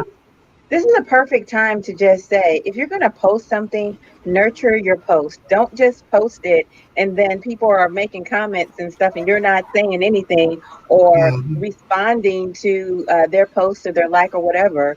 We Yeah. got to get back out there and nurture the post. So that's super important. They Hmm. always say that you have to do that within the first hour. So the first hour of posting, you have to do that. And I have to put my hands up on both. I've been guilty, only because I get inspired and I'll post, and then guess what? I got to get back to work, or Right. because I'm, reason being, two reason is because I want to be regimented or strict, that I'm Hmm. going to post and move on and go back to what I need to do. Because what happens is, if I don't and I stay engaged more than I would want to, Mm-hmm. then uh, I could be looking at the clock and like, oh my gosh, I need to do this. I have a deadline, and I only can Mm-hmm. blame myself for spending too much time on a given post. I mean, a given platform, just commenting, but I don't get my job done. So that's the key thing. Let me go ahead. Let me let you finish that thought, Coach Erica. So I was just going to say, I'm not necessarily good with doing it within the first hour, but I will be intentional about following up with everybody that posted in my post by the end of the day. I mean, people go on, and I ask engaging questions. I had a question about what was appropriate on Facebook versus LinkedIn, and people were serious. Yeah, people get passionate about these different platforms. Yes, they were very, very passionate, and that drew a lot of interest. But quite honestly, I appreciate it. It's funny, and I'll get back to the watch party. One thing I thought about, and I did like an A/B test on this. And some of you might have noticed it if you commented on some of my posts, but on some of the posts I was very amenable, or if you guys don't know the meaning of the word, I was very agreeable. Or a different post, I was contrarian, and I was or being devil's advocate. And I Uh-huh. noticed that the post that I was contradicting or not agreeing on the commenters comment, I got I got more engagement. Yeah, Who would have thunk it? But you can, as I say that, you can see how that could work in your benefit, because you're contradicting what they're saying and you're putting them in a defensive position, so they have to defend what they said, rather than if I say, "Oh, I agree with what you said," or thumbs up, or just liking it, then it just dies. absolutely. By the way, Lee is trying to get in. I sent him the link. He says something's going on with it. Would you mind reposting it? Sure, I'd be happy to. Give me 1 second. Okay. But yeah, to your point, disagreement does further the conversation. Mhm. Disagreement and really strong opinions. Yeah, and And mind you, historically, and people that know me on a personal level would know that I don't. I generally don't have a lot of strong opinions, but the opinions that I have are very far and few between when it pertains to either politics and personal choices. Mainly because I live in a bubble. I pick and choose what comes in my life and my world Yeah. and curate it. So I don't really let in a lot of stuff to in my world, and which will reduce the probability for me to be in a defensive position. So let me continue this here, guys. And I posted it on the chat just now, the link to join. Okay, cool. Thank you. You're As they welcome. should. They have other things that they're doing in their lives, but Saturdays and Sundays, I'm itching, right? Like Yeah. especially Sunday around 6 o'clock. I set that itch. I can't wait to get back to the grind with the crew. And look, if you find something that you're completely passionate about, you're going to put in the extra reps. And Yeah. that's how you're gonna get a bigger return in terms of money, because I know that's a big scorecard people like to watch. Yeah. And so if you're passionate, as you mentioned, Donald, I think you're just going to wake up that much earlier. You're going to have a harder time going to sleep. You're going to put in the work more, which means that you're going to give that much value to the marketplace, and he or she, whoever gives the most value to the marketplace, gets rewarded. Always been like that, is right now, and I think will always continue. So now that's a good point. What he's saying, that the people that will put more, create more content will get rewarded. And that goes back to the earlier segment of today's Cocktails with Cello, where Content Studio with Juliet and also Adil shared their platform, how it can help you to post more regularly. I feel strongly, and I would agree with that as well, that the more you post, you're increasing the probability of being rewarded. Reason being is, I give you a personal story.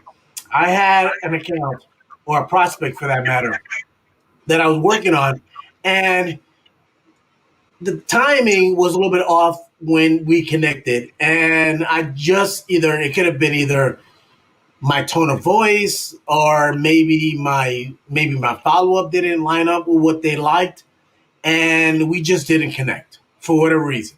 And so we agreed to disagree and we moved on, right? Months later, and mind you, they said they went with the competitor, so that's the reason why. So it's okay, fair enough. Months later, he comes back to me and says, "You know what? Hey, when we first connected, we just didn't click. However, I do see that you are a subject matter expert." I'm paraphrasing. He ain't say that, but given the stuff that you're posting here on LinkedIn, and I want to reconsider us working. Mind you, yeah. So that's the key thing, because I stayed top of mind, and I've always said that LinkedIn or platforms like that allow me to organically bump into my current clients or people that I want to do business with, because the stuff that I'm posting, the things that I'm connecting with them, and then if I know, let's say for instance, if they are a coach, a career coach, and I want to do business with them, then chances are I'll be posting that kind of content and using the right hashtags to increase the probability for me to hit their radar without me tagging them or sharing the post in the email. So, what do you guys think about that in your industry? I think that you are 100% correct. And I think that people don't like to post because they want to be perfect. Everybody wants to be a perfect Patty.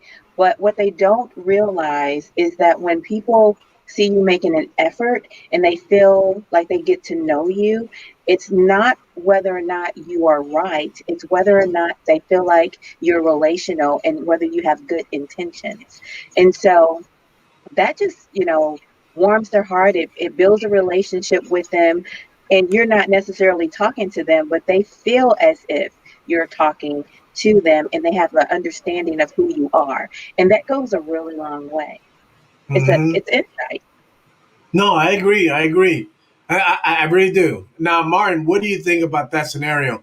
Have you had an opportunity? It could have been like, it could be a distributor, it could be a manufacturer, it could be in your line of business, or it could be a customer that for whatever reason it didn't work out, but then, it came back around for whatever reason, and you attributed the content that you put out, or the emails, or what have you. Have you experienced something similar? And if so, do you have a story that you can share? Yes, definitely. I mean, it haven't happened often, but one of the contracts that I have actually from for interpreting, where the company has, it was through LinkedIn. Actually, I was trying to get to that company through, like, let's say, through the front door, and it was very difficult. But then one day, going through LinkedIn, I started looking, and I contacted the person, the right person that I wanted to contact. And thanks to that, I still have this contract for years now, if not more. Because LinkedIn, I knock on the door. Let's say the back door was through a guy that I came That's across pretty through cool, man. LinkedIn. I like that. Now, I want to introduce. I got. Let me back out of there. We got. You heard of wrestling. If anybody watch wrestling, a lot of people know you got the four horsemen. And right now, I got the four horsemen in the house. I got right now. It was like three amigos with amiga. With two amigos with an amiga. Now I got the There four you go. horsemen in the house. We got Lee is in the house. What's going on, Lee? Yeah. Good evening. Good evening. How are you, sir? Thank you very much for joining us. Coach Eric couldn't stop raving about you. Sorry, Coach. Coach, can I continue the show? And we'll let Lee talk about him now. Lee, thank you for joining us today. Can you let folks know about yourself and why should folks connect with you here on LinkedIn? Okay, I'm an IT professional. I've been doing this stuff for years. I've worked in projects from the beginning to the end to support. I build things that last and have even lasted beyond my employment in the company. I've seen technology grow and feel that I can offer a lot of stuff. And right now, not surprisingly, I'm job hunting. So I appreciate help, connections, and will share my IT knowledge. Thank you. I appreciate that. Mind you, Cocktails with Cholo, when it first started, and it still is a networking platform. It's an opportunity for people to connect, share what you're working on, and connect with other people, like-minded individuals, and hopefully those individuals you can work together to reach a common goal. Either in this case, job hunt, or reach out to individuals for that matter. Now, before I continue going back to the watch party, because the topic of today's Cocktails of Cello is how to maintain your sales productivity while working from home. Mind you, this applies even if you're not in sales. You know what I mean? In sales, you still want to be productive. And the advice that Jas is offering and Donald C. Kelly is interviewing Jas could be applied in any industry. Now, before we go back to show Lee, I know that you're job hunting. Can you share with the folks here what type of industry that you like to get into or change into, or what type of role you want to get back into or change or try? So, just in case someone's out there listening, they can reach out to you. Sure. I took a data science class recently. The company's Galvanized have a very intense but very good program, and it was really wonderful to go with it. The other students were very supportive, very knowledgeable. We're trying to work together. I really enjoyed the program. Data science is what I felt I can expand into, but I've also have a lot of history that I bring with me. The way that I was different from the other students is I have a programming background. And one time we were saying, here's your assignment, sort this information. And they said, did anyone finish it? I raised my hand and I said, I used the bubble sort. It's like, yeah, we're going to talk about that in a little bit. So the background is useful and has helped. I view it as I'm a person who develops tools, and tools can be used for many different things. So I worked in banking, I worked in healthcare, I've dealt with payroll.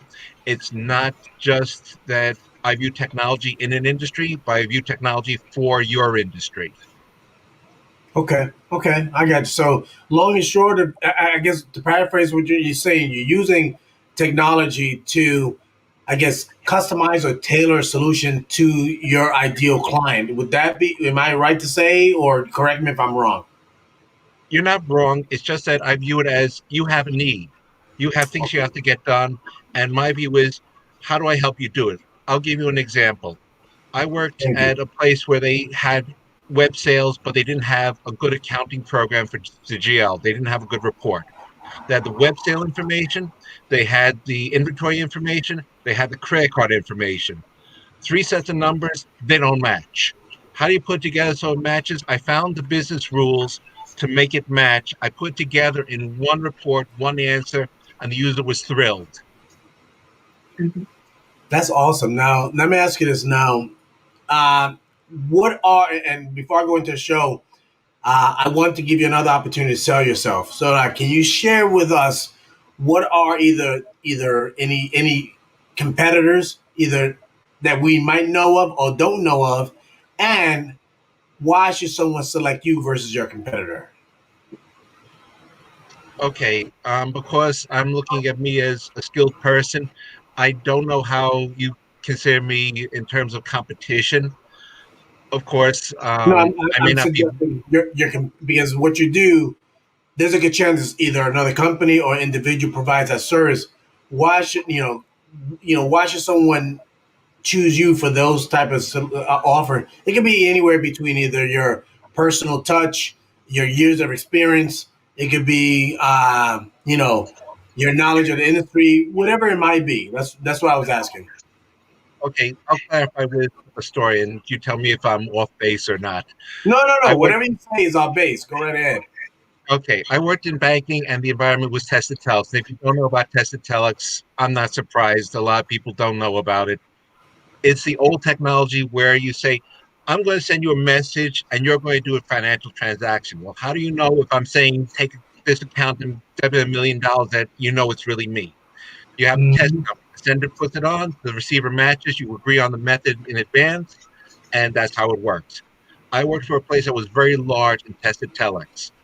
Found out what the needs were, built the system, supported the system. My user comes to me and says, I found a great product from another vendor. We're going to go with it. Come and see it at the demo. We go to the demo. I look at the product. I give it a fair analysis, and I say at the end of the demo, "You don't want this because I know what his needs are. I know how his work is done, and their software was built for a small shop. They never dealt with a big shop. We were a big shop. To throw numbers at this, we had 3,000 clients that we interact with. But when you deal with a place like Citibank in Manhattan, Citibank in Queens, Citibank in Bronx, all use the same method. The small vendor solution was to put in the test chart, which is 1,000, 2,000 numbers each time for each client, which means that every Citibank branch, you have to put it in again, 1,000, 2,000 numbers each time. We had built it the other way. You put in the chart, then you put in the branches. We had 140 charts for 3,000 branches. They had it as 3,000 branches and 3,000 charts. I said to them, do you want to put in 1,000, 2,000 numbers 140 times or 3,000 times? I was like, oh, yeah, 140 times your way. I understood their need. We designed it, we built it. This was custom. This was understanding their need. Make the numbers easier to support. So I want to jump in and, just be an advocate here and give a succinct answer to why a company might want to choose Lee. Lee has Thank you. enough. Lee has enough experience to save the company time, energy, money, and effort. Unlike a lot of guys, he hasn't just specialized in one thing. He has a whole history where he's reviewed programs and he knows how to make good decisions to save your company money. That's perfect. That's perfect. Because mind you, I was listening to him, and I've never been in banking, but his story was so riveting that I don't know about you. Even though it was a very compelling story, and it got me interested. I was like, wow, I want to get in banking. Absolutely. But thank you. Let me go back to the watch party, and thank you, Lee, for sharing. And as we continue watching the show, when we come back, I'd like to get your input on what we're listening and what we're watching. Okay, Lee? Thank you. No, you're welcome. My pleasure. Thank you for joining us. Bro, you're preaching some good stuff here, man. Just like right on the money. And I couldn't agree with you more. And I'm excited that you're going to LinkedIn too, by the way. You've seen some stats with LinkedIn, and I'm glad you got that intern, whoever she or he is that helped you with. But the LinkedIn, I think only 3% of, or some crazy number like that, of LinkedIn users are getting all of the exposure every week, because it's a small percentage of people who are posting stuff out there, and people like you who have great content. Did you just hear that? That right. I started to lean in like, what? 3% of LinkedIn users are producing 100% of the content. 3%. Wow. So when you hear that, you start thinking, it goes back to the earlier segment. You want to leverage that kind of software to, either whatever passion project you might have, you could use software like that, or, use platforms like this to reach out to your ideal client. Now, I can echo what Donald said, because my daughter, she's an entrepreneur, and many of you guys that have been watching me knows that she does lashes. And lashes, if anyone doesn't know what lashes is the modern day nails. Decades ago, women getting their nails was, oh my gosh, you had to be the rich and famous back then. I'm talking about, let's say, hypothetically, it could be the 20s and 30s. Let's say that much. Now, getting your nails is a common occurrence. However, it's still expensive. I know for a fact. But same thing. Now, lashes, is a service that people don't consider until they do it. And once they do it, they're addicted. She uses Instagram to get 100% of her business. And I would consider her to be successful, because she's taking trips to Miami. She's going all around. She lives in a great place. Money's not an issue. And that's just one platform. So can you imagine how you can leverage that? So going back to what I'm saying, 3% of the members on LinkedIn are producing 100% of the content. So now, Coach, before we continue on, did you have anything to add to that? You know what? The only thing I hear in that is opportunity, opportunity, opportunity. Yeah. Do you remember is it Scarface? Yeah. He said, "The world is mine." Yeah. There you go. That is how I feel about that percentage, because it's all out there. It's for you. Just like pick it up and grab it. Mm-hmm. Yeah, it's out there, so you might as well take advantage of it. Let me see here. So thank you very much for that. Let me go back to the show here. And before Lee, did you have anything to add about content, creating content, and that 3%? Were you surprised, or were you aware that something along those lines, that 3% of the members are producing 100% of the content? What are your thoughts on that? I'm not surprised. I didn't know the numbers itself, but usually you have a small percent of the people that are intensely involved, and a lot of people sitting on the side saying, "Oh yeah, I got an account. I've had for a few years. I'll check it once in a while." And in terms of you talking about lashes, I was saying about the CEOs at companies where everyone dresses in jeans and t-shirts, and there the status symbol is the watch, and the other status symbol is the shoes. Mm-hmm. Yeah. Mind you, I love watches. I'm not gonna show what I have, but I love watches. And yeah, outside of watches, the status symbol in my world is gadgets. So this is on my table alone. This is here we got 1, 2, 3, 4. You name it. So I love technology. So I can relate with different status symbols and how people utilize different things to project that they are either one of you or they are better than you. I mean, I'm sorry, that's how it is. You know that that's how people use it. And sometimes I think you might even use Starbucks. I think my dude just chimed in here. So, what's your opinion about Starbucks? Oh, I get it. So it's like using a cup, and I'm gonna let you share that thought, Martin. Go right ahead. Yeah, it's just while you're talking about that, it just that's what Starbucks is really. Is having a Starbucks cup with a little mermaid there. That's a status. Even people that have never drank coffee in their life. I grew up drinking coffee. The people that never they go to Starbucks now because that's like a status. You gotta be on that circle. So definitely, that's Yeah. what you're saying. It's right there. No, you're right. And mind you, as you mentioned that, it reminds me that I'm not sure if many of you guys notice. And if you don't, you may want to go out there and do this. If you go to Starbucks in late November and December, you can get their mug. It's a holiday mug. You pay $50, something like that. Mhm. Now, the mug includes unlimited coffee, Mhm. regular coffee, and tea. I've done Mhm. that for years, and what I've done is I'll buy it for myself, for my brother-in-law, and I occasionally buy it for my customers or prospects. And when right before Christmas, I'll drop it off, and that's a way that you could follow up with them. You drop off a cup, and they basically have unlimited coffee, and it's a Mhm. great gift. And I think if anything, it's a gift that keeps on giving. You know what I mean? So stuff like that, Absolutely. Kennedy. So yeah, so if you like coffee and you like tea, and you want to be walking around with a Starbucks cup, you may you may want You know, to stop by Starbucks and get that. It Yeah. is limited, and once they sell out, you go to eBay and they'll start selling it for twice the price. Wow. Yeah, Yeah. yeah, you because Good. once they sell out, you can't find them. So people start selling them on eBay and platforms like that. know, Mhm. Before I go back to the show, did you have anything else to add, Coach?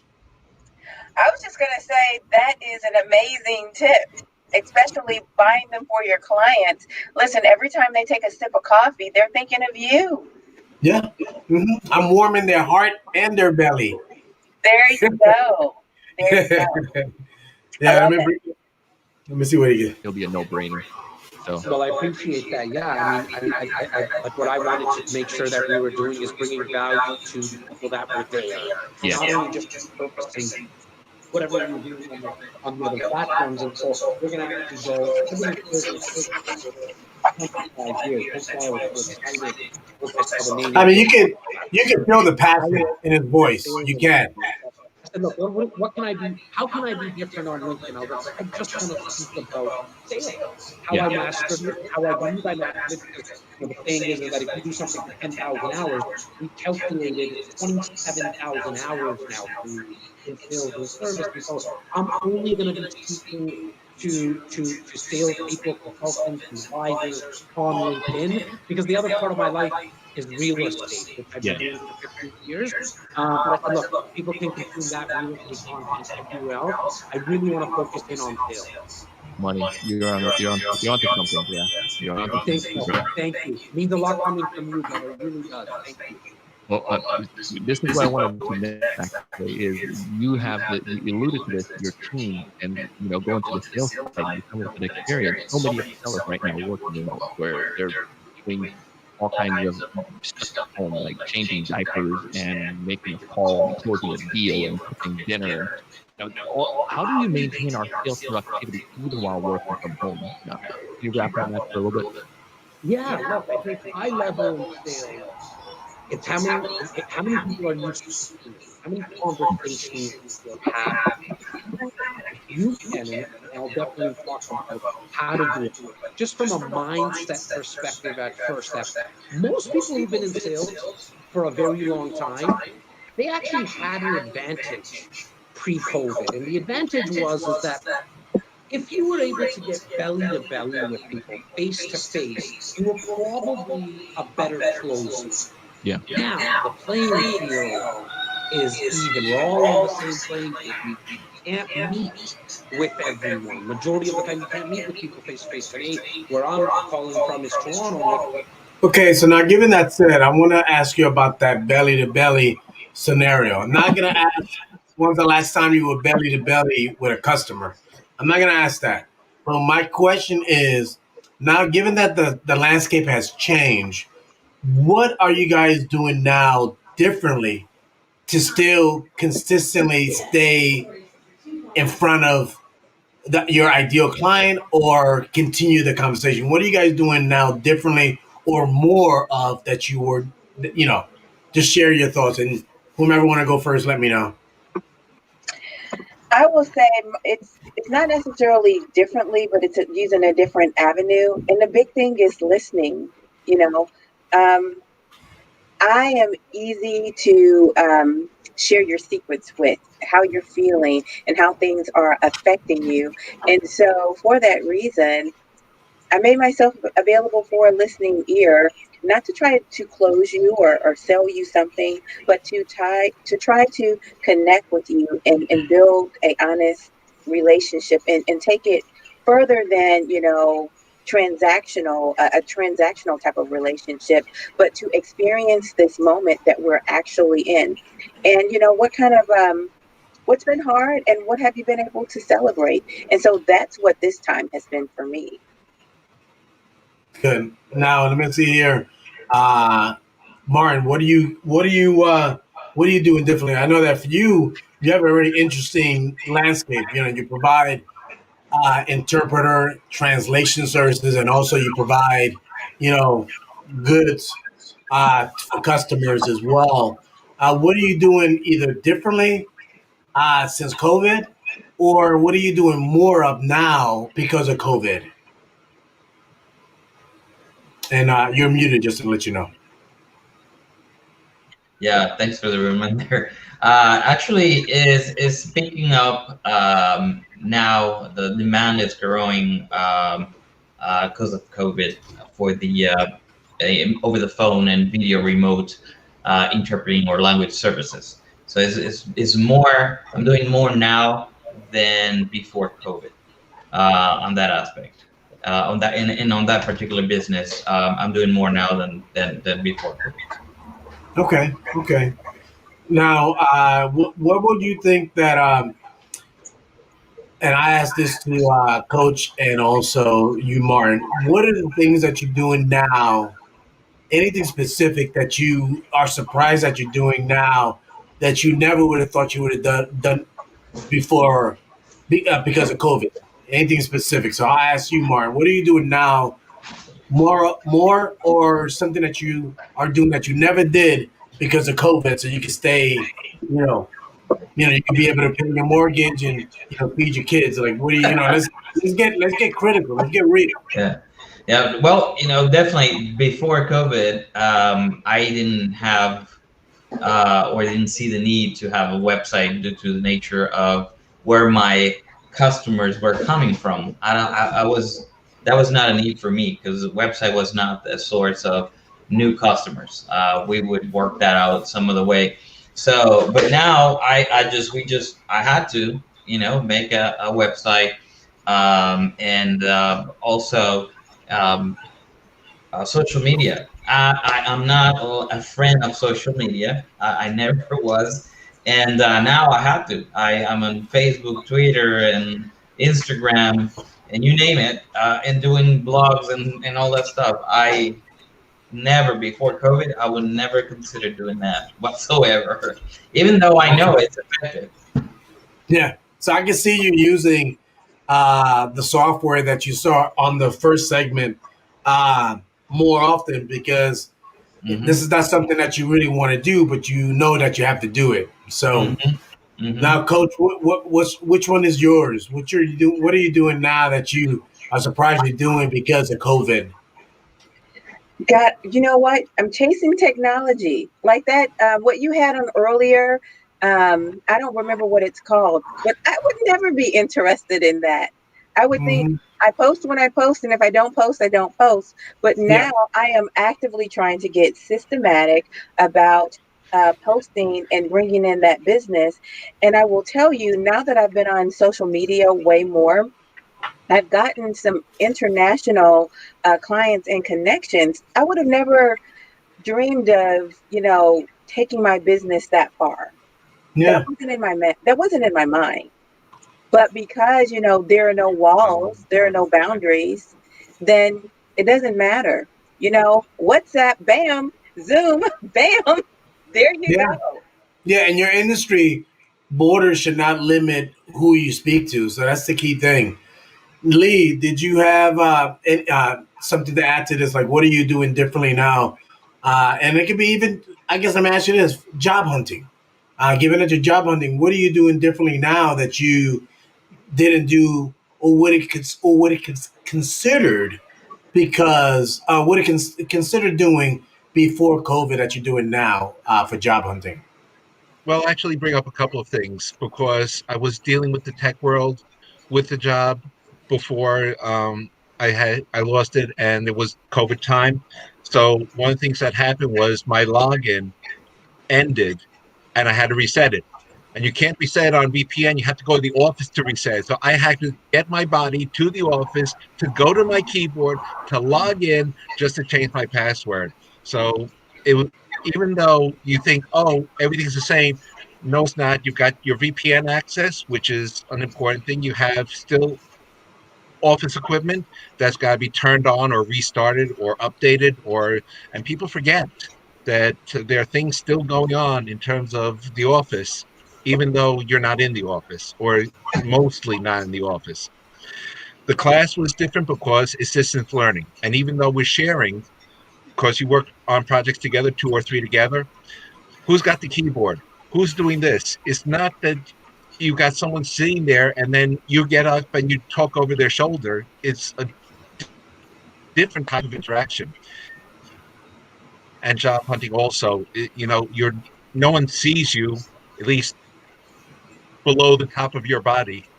So I can do the nice shirt and I can still do the jeans. If you know Hollywood Squares from years ago, they would all wear jeans under Yeah. their and have a nice shirt because no one sees you. You're success. So you have all Mhm. those things, and you also have to worry about your background. Do I have a nice background? Do I have a plain background? If I go to see your office, I don't care what your office decoration is. You're talking to me. Now you're talking to me and my background. You deal with a little bit of setting as well. Yeah. Wonderful. Thank you. Thank you for sharing. I appreciate that. Coach, did you have something to add to that? I was just going to say, you know what? Lee is evidence of what I'm doing different. Yeah, Lee is I in can New see York. that. I can see your work. No question Yeah. about that. Yeah. I would never have been connected with, Lee. I'm a St. Louis girl, and if anything, I've definitely been regional, but no New Yorkers. Yeah. Hey, We're not that we bad. connected, and I'm originally from New York. I know I live in Georgia, but you know, I'm originally from New York City. You know what? Now I'm just giving the love everywhere. Everybody's getting some of the love. Some New York, Portugal, England, That's funny. Bangladesh. That's for you. Thank you. I don't know what it is with me with Bangladesh, but yeah, that's what I got caught up with. Everybody got their own little thing. Mine is Bangladesh. Asking folks about that. There you go. I have no borders. That's what it's done for me. I have no borders. Good, good. All right. Let me see what else we got going on here. With my dude Jas. For the second time, right? So you can't really meet with a lot of people face to face. So understand now everyone's on the same playing field. We have to do this digitally. If we weren't in a lockdown, we might have been doing this face to face ourselves, Donald. But so, knowing as a salesperson that you now are on the same playing field as everyone else. Now you just need to be able to structure your day. So for me, what do I do first thing?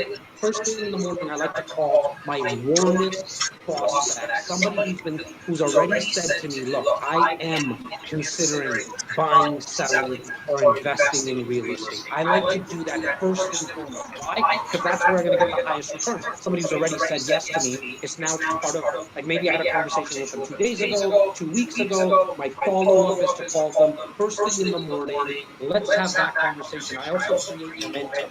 How good does it feel for anybody who's in sales and has sold anything in their life, even once? when you make that sale, that's the best feeling in the world. That's why you're probably doing it. It's also the best time to reach out to someone. When you do a sale, it's the best time to reach out to a new prospect is right after you made a sale. Why? Because you just kind of like, feel a little like, you don't have that desperate commission breath at that time. You're almost like, don't get that. Now, how many of you guys do that? When it comes down to after you got, it could be anything. In this case, it could be for Lee. It could be a good interview. After that discussion went through, he feels good. Then at that point, then he might consider following up on a specific job prospect. With Martin, it could be an interpreter deal. He managed to close a deal with a large call center. So like, you know what? Let me call Walmart. All right, Walmart's been dragging the feet. After I close the deal, I'm gonna call Walmart. Let me see what's going on. And then with Coach could be, Coach could be like, I just finished talking to somebody in Portugal, Spain, and and I'm about to call someone in Italy. You know what? Let me call this deal that I've been working in California that I just, right now I'm feeling myself, just like how Beyonce said.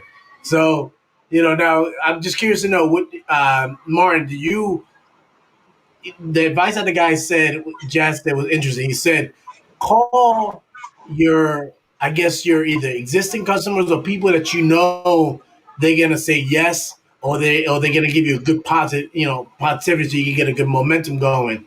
What do you do to start your day? Because that's what he said he does to start his day. What do you do differently now, or always done to start your day? Me in particular, to start my day, it's for motivation. Yeah, I know. Like in his case, he says the topic is how to maintain your sales productivity while working from home. So his advice is that he'll call some of his either existing clients or maybe people that he knows they're going to say yes, just to get that momentum going. So curious to know, what do you do in the morning to get that same kind of feeling, if so? Yeah, pretty much just that same exact thing. I would call, and I call pretty much every morning one of my partners, and then we talk and plan where we're heading and things that we have accomplished, and what we can do, so we can start planning and moving towards that goal. So definitely, yeah, that's what I do in the morning. Okay, Coach, what's your ritual in the morning? Piggybacking on what Jas said, he said he's calling either his happy customers or prospects that they know he's gonna say yes, just to get that momentum going. What do you do in the morning to get your momentum going? You know what?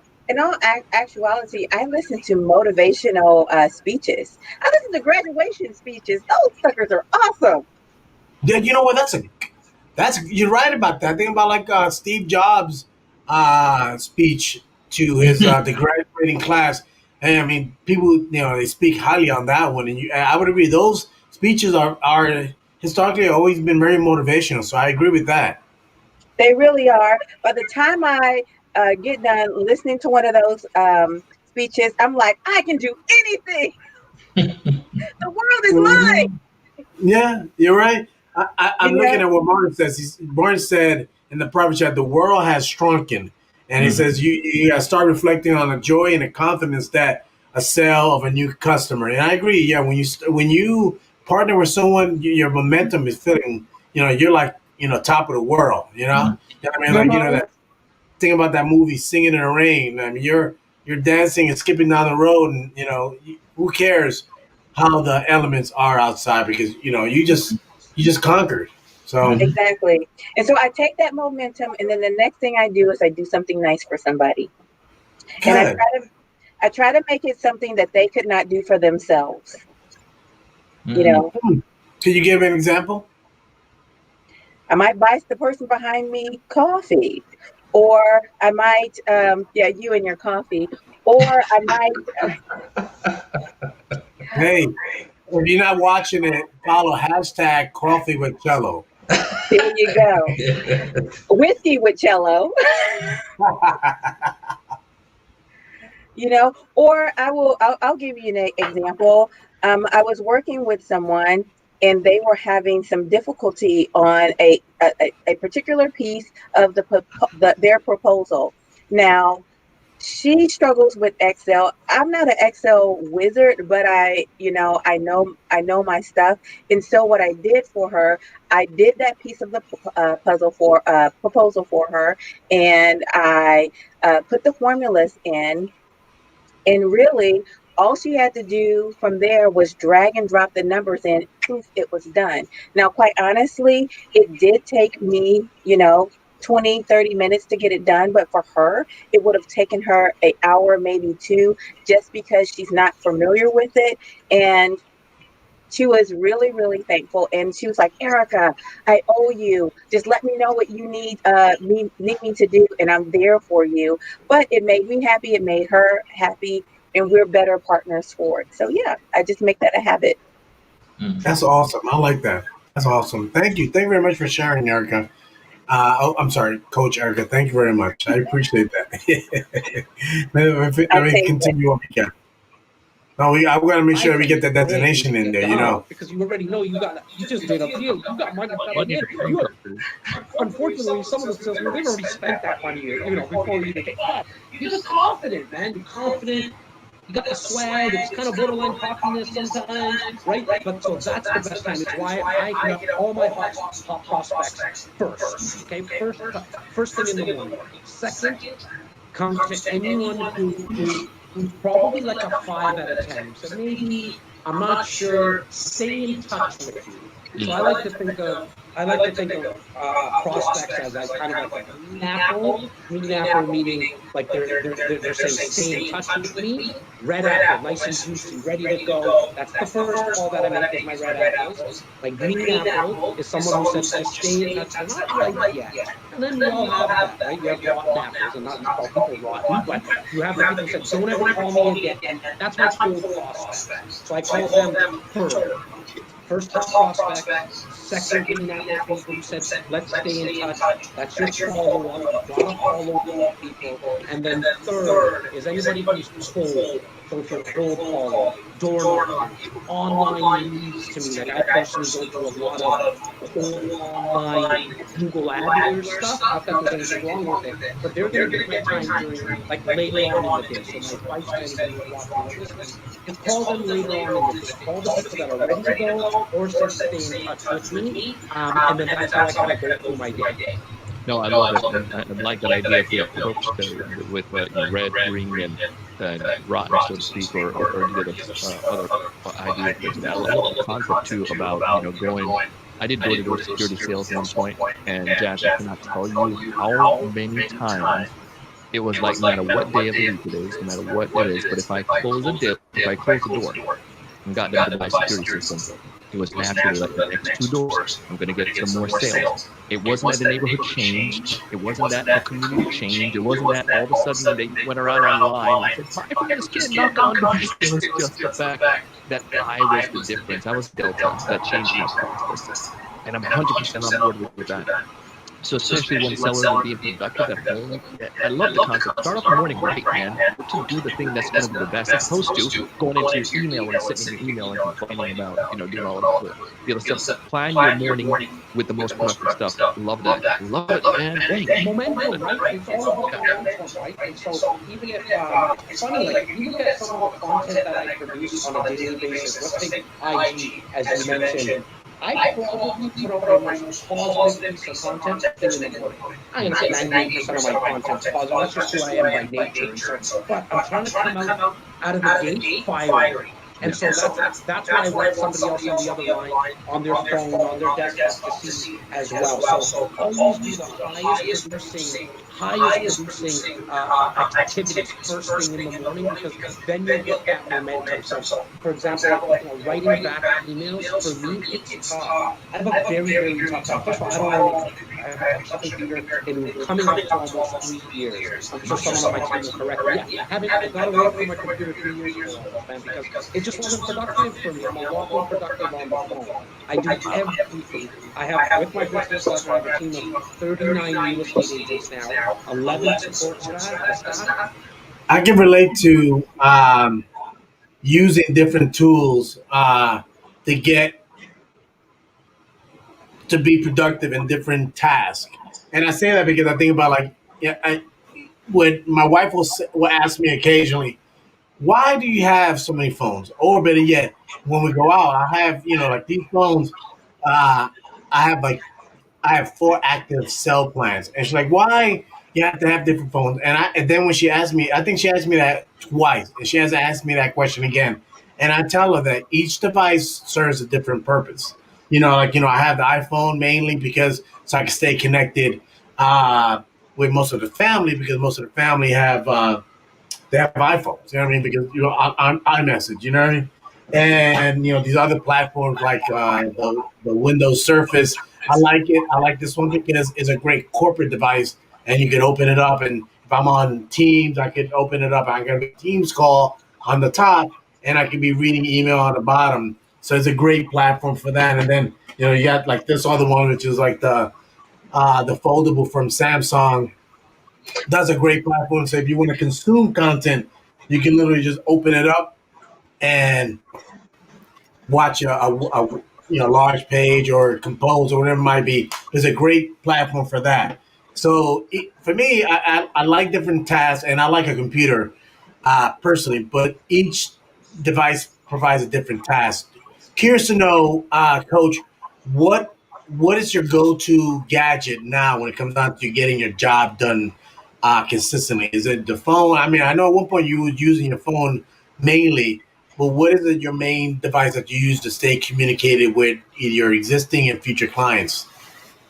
You know what? It's in between my phone and my computer. But before we get too deep, I just have to say, is it just me, or is this fella giving you DJ Khaled vibes? I'm Yes, just he does. He does. He does. I agree. yes, Let me bring him on the screen. This is DJ Kelly, yes, another one. yes, yes. He's the DJ Khaled of real estate, baby. DJ Khaled, that's DJ Khaled right there. Yeah, I agree. And his vibe too. He's like, he's so matter of fact. Yes, yes, yes, yes. That is his total vibe, not just the look, but the vibe itself. And I also wanted to, do a throwback. Do you remember the young lady that you had on regarding procrastination? Do you remember Yes, her? yes, yeah. I remember that. Yeah. Mhm. Okay. He is, I want to say, walking through what she was saying in theory. She was saying in theory that you needed to start your day off with success, essentially, is what she was saying. And Yeah. he's saying this is how you start your day off with success. She said you want to do that so that you feel good, that you get the dopamine running, and even just thinking back on it, he's like, yes, and I did it. I'm all about it. I got my juicy apple. And so he is living that out. And so I just wanted to connect those two for the audience, because there is a formula, there is a rhythm to finding your best self, and the DJ Khaled of real estate is obviously working wonders with it. No, I agree with that. And so much so that when I don't have the DJ Khaled feeling, I'll push myself to get out. When I mean get Mm-hmm, out, meaning to do what I need to do. mm-hmm, And you'd be surprised that even if I get my day started later than I would wanted to. There you go. When I get out, then I'm like, golly. After I get that momentum going, and I get this, like you said, the good vibes going. I'm like, mm-hmm, oh man, I only got an hour left till 5. Not saying that quitting time is 5, but most of the people that I want to talk to, they're not going to be around after 5. mm-hmm, So I'm like, golly, and then I'm like, shucks, I should have started earlier. But mm-hmm. but still, just getting out and getting that momentum going, you be surprised what you could do, what you could get going. So yeah, I appreciate that. Before we go back to the show, did either one of you guys have something to add to what we listened to thus far? If you don't mind, one of the things Please. that he talks about is the feeling of success. And in tech, it's different. What is my greatest feeling of success is when someone comes and says, "Lee, we've got a problem," and they tell me what's wrong, and I say, "No, you don't have a problem. I'm ready for this. I got the answer. We're fine." That's The answer awesome. man. You Yeah, the the yes answer man. man. He got that. I love Martin's avatar. That's kind of neat in the background there. He's chilling, almost like I think he might be down in Fort Lauderdale on that one. That's pretty neat. I like that. Let me see what I got here. Okay, good.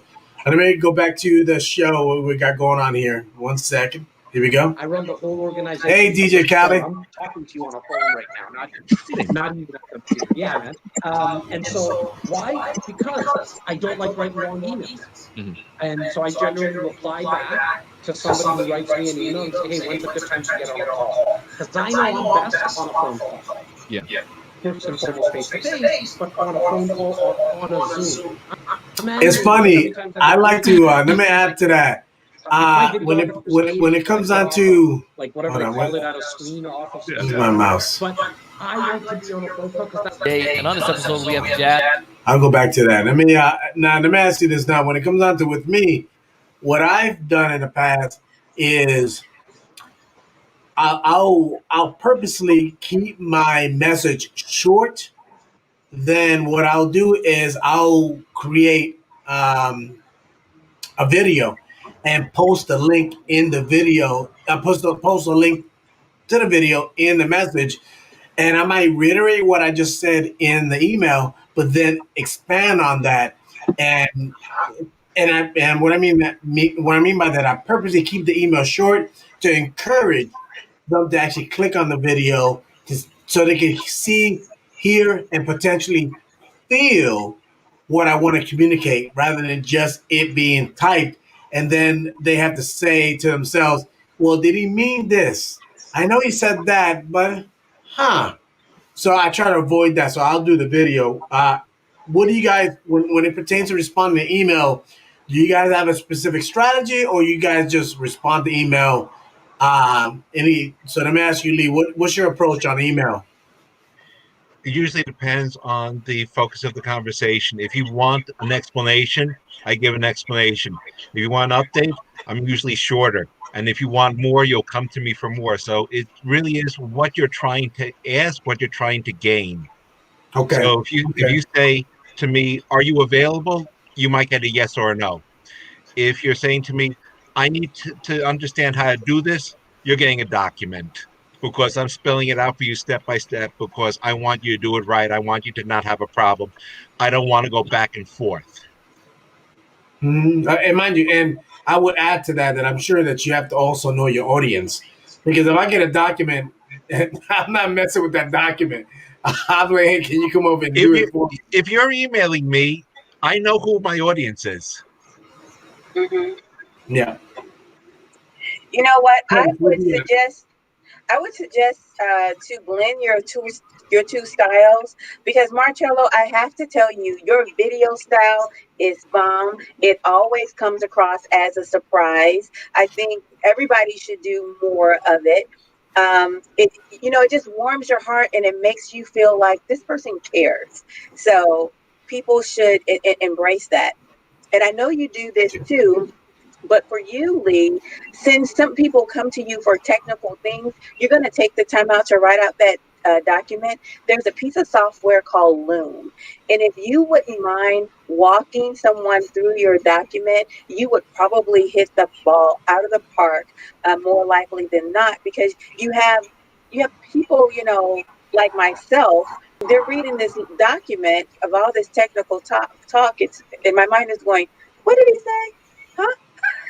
Do what? I know what you're getting at, Coach, but when I write documentation to tell you what to do, I will say at the top left of the screen, you see a blue icon that says, and I tell you the name. You click on that, you get a pop-up menu. You go down to the third item, it is this, click on that. a window opens up. That's how I document.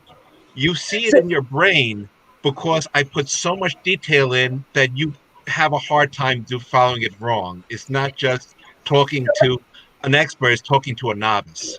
Yeah, I like that. I like that. Mind you, I would add to. I like what you're saying, and that resonates with me. And I also agree with Coach.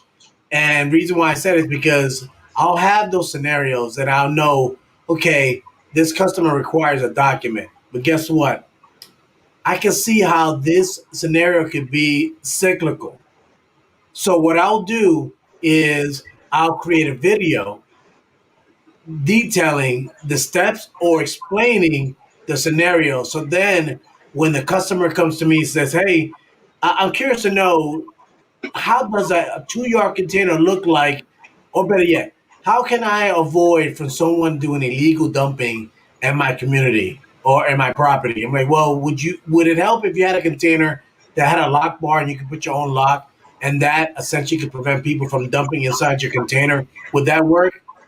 Okay, have you seen it before? No. Well, I created a video about several months ago. I can send you a link to see the video, and you can let me know that works. Now, how that works is twofold. It provides a visual representation of what I'm talking about, because a lot of us are visual.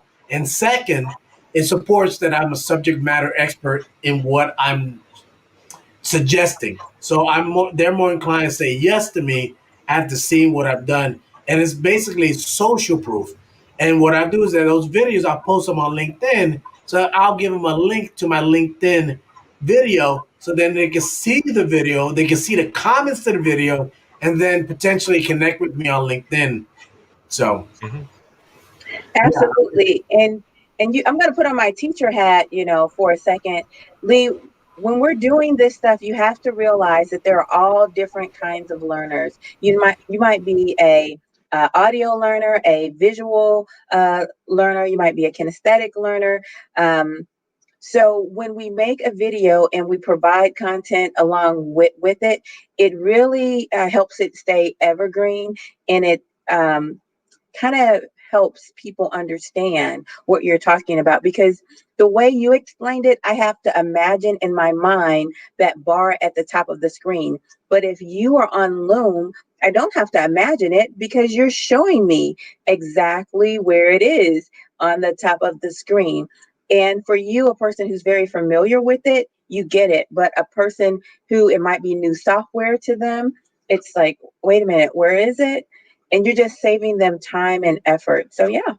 No, I understand, and I'm not disagreeing with you. It's just that it was in the environment I was in.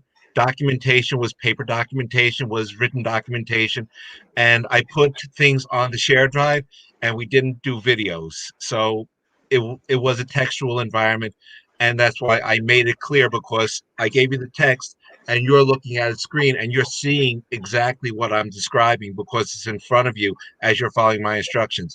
It's like IKEA furniture, if you want, where you have the parts, you lay it out, and you say, okay, they say this is part A, it goes into this, these are the screws, I understand.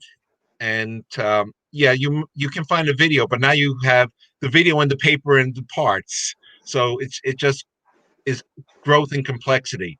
And I do like videos that explain and let me see, but Mm-hmm. in the environment that I was in, it was textual and it was trying very hard to be very clear. And sometimes I've talked to people on the phone and they have their screen in front of them, they have the computer running, they need to know what to click. I was like, okay, look at the menu on top. See this word, it's there. And they're doing it with me.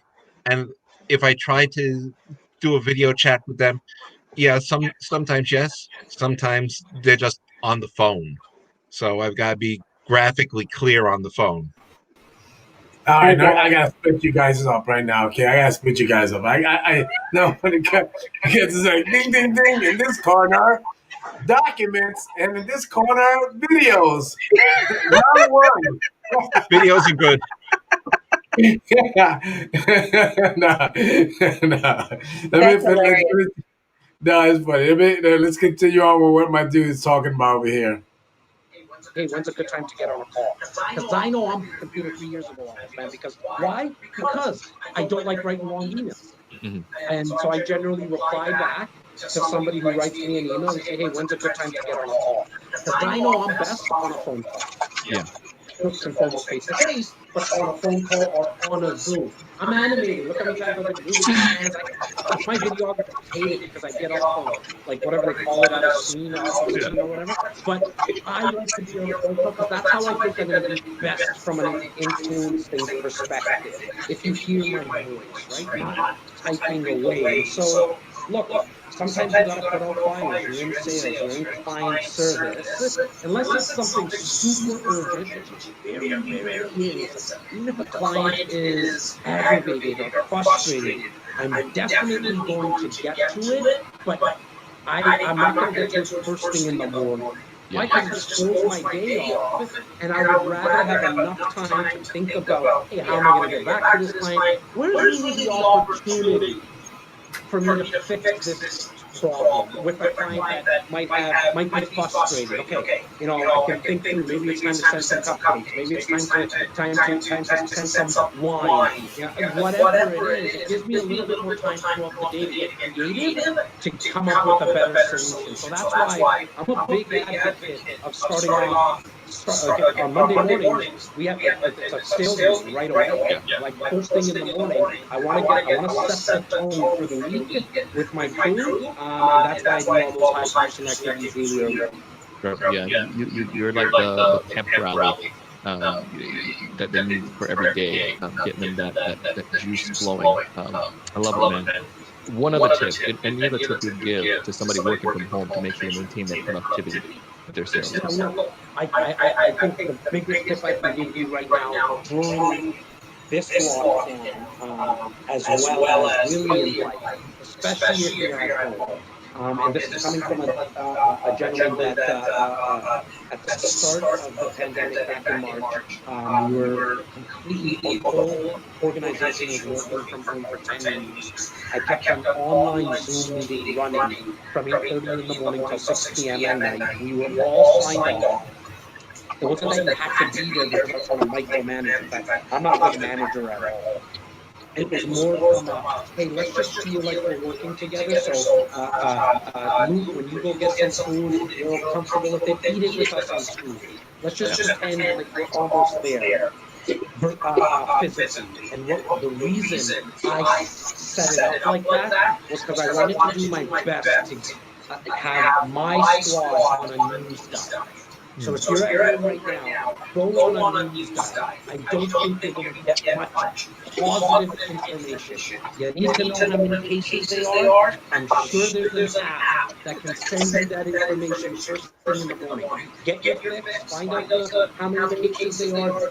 I'm not saying stay away from it. Learn it, understand it, yes, for sure. But do you need to sit and listen to the Prime Minister, the President, the Premier, the whatever, talk about this thing all day long?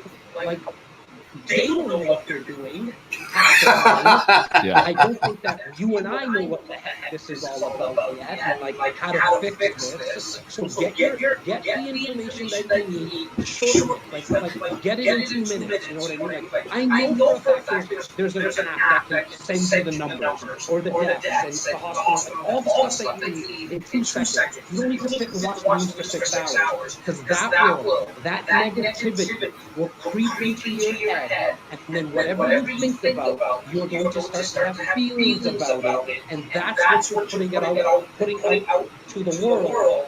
And I have some news for you.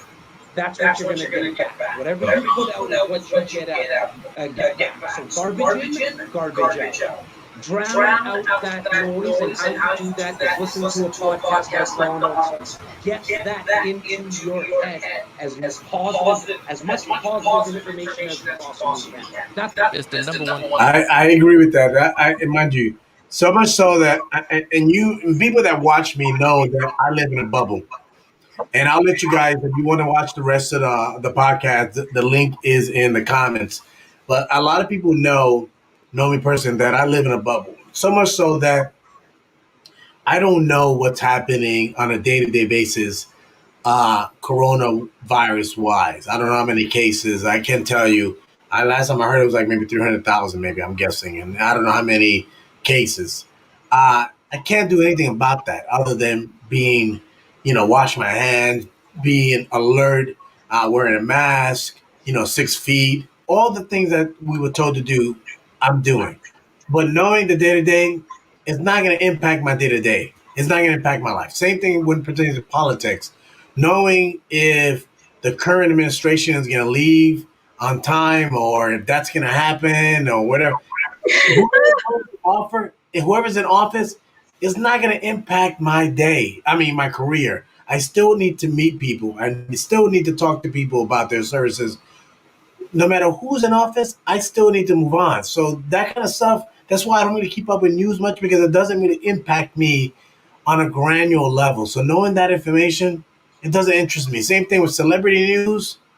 I have no idea what movie so and so is filming. I just don't know, nor I even have an interest to. So that's how I am. So just curious to know, what do you guys, when it pertains to news wise, do you guys find a need to stay on top of daily current affairs? I mean, I know sometimes that is it's good to share when you're having casual conversation or icebreaker, so to speak. But curious, do you guys keep up with that current affairs or anything for that matter? Oh, for me, absolutely. Absolutely. You know, this information, it's icebreakers, and um, my business is about relationships. So absolutely, I keep abreast of all of those things that are going on. That said, that's not really my focus, but it does help me build bridges and it helps me understand mindsets. Yeah. I'll say this is really my parting words, and it has nothing to do with whether somebody watches, election coverage, or whether or not, hey, Tom Cruise had a hissy fit on set. Nothing to do with that. Um, there's a host and a writer. Her name is Mel Robbins, and she has this phrase, and it's "I'm never gonna feel like it." You're never gonna feel like it, and what it pertains to is procrastination and how to manage it. And then I want to connect that particular idea with what um, the gentleman was saying on the video. You're never going to feel like the current you is never going to feel like doing the things that you need to do so that you can be the better you. Okay?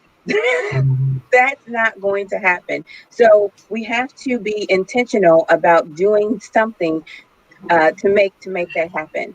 So whether it's starting off small, getting some external dopamine put into your brain. Like for me, I told you I listened to those graduation speeches, and that kind of gives me. That's a good one. I like that. That's a good suggestion. Yeah, it just gives me a go. Wisdom, poof, in my head, first thing in the morning. And a wide, broad mindset, but do something that's going to create that dopamine in your brain that makes you feel like it, and then start off small. When there's a really big project, do not look at the whole project. Just think about, do it for 5 minutes, do it for 20 minutes, or get this small piece of it done. So any project, you can break it down into time or increments. That way you are being intentional about moving yourself forward. And that's just an awesome way to build up momentum. Get external motivation and then do the hard stuff, but do it in small increments, and you'll find yourself being successful before you know it. Those are my parting words. I like that. I like that. Now, Lee, that's a pretty tall bar to meet. What's your parting words?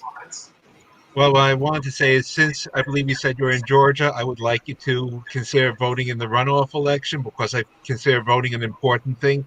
We all have a government. We should participate in selecting it. That's how democracy works. When democracy is bad, the politicians choose the voters. When it's good, the voters choose the politicians. Now, as That's far a as kettle frog. Get him, Lee. Yeah. Lee, that's awesome. Thank you. I appreciate that. Yeah. We we're gonna do today's Thursday. We're gonna either do it tomorrow or next week Monday. Just we always wait maybe the first few days we never do it on early voting because the lines are just so long, but we definitely gonna do it on early voting. So thank you very much. I appreciate that, Lee. Now, Lee, outside of LinkedIn, is there any other places that folks or you would encourage people to connect with you? And if so, provide that. And if you would like anyone to call you for any job prospects, if you have a number or an email that you'd like to share, please do. Go right ahead. well, my email is schlesinger.lee. It's not easy to spell. I understand that.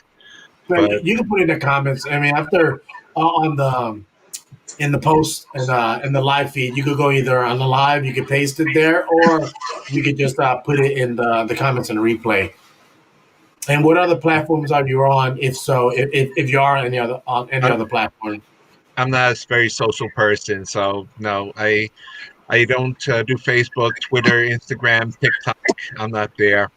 And as far as getting things done in increments, which Coach was talking about, the reason I got into coffee is when you're coding and you're sitting at the screen and you're just typing and typing and typing, and then you turn away and you realize your vision is blurred. That's when I know I have to get up and I get coffee because that's one of the few things that you can get up for in the office. Mm-hmm.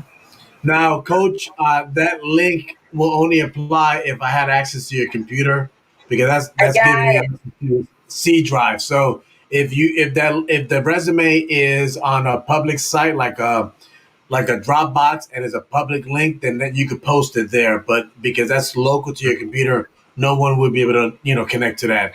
But yeah, if you have I wondered that, but Lee, if you would do everyone a favor and post your resume so that people will have access to it, yeah. they'll have access to you. That way, if some future employer catches this show, they can say, "Ah, there's that guy, Lee."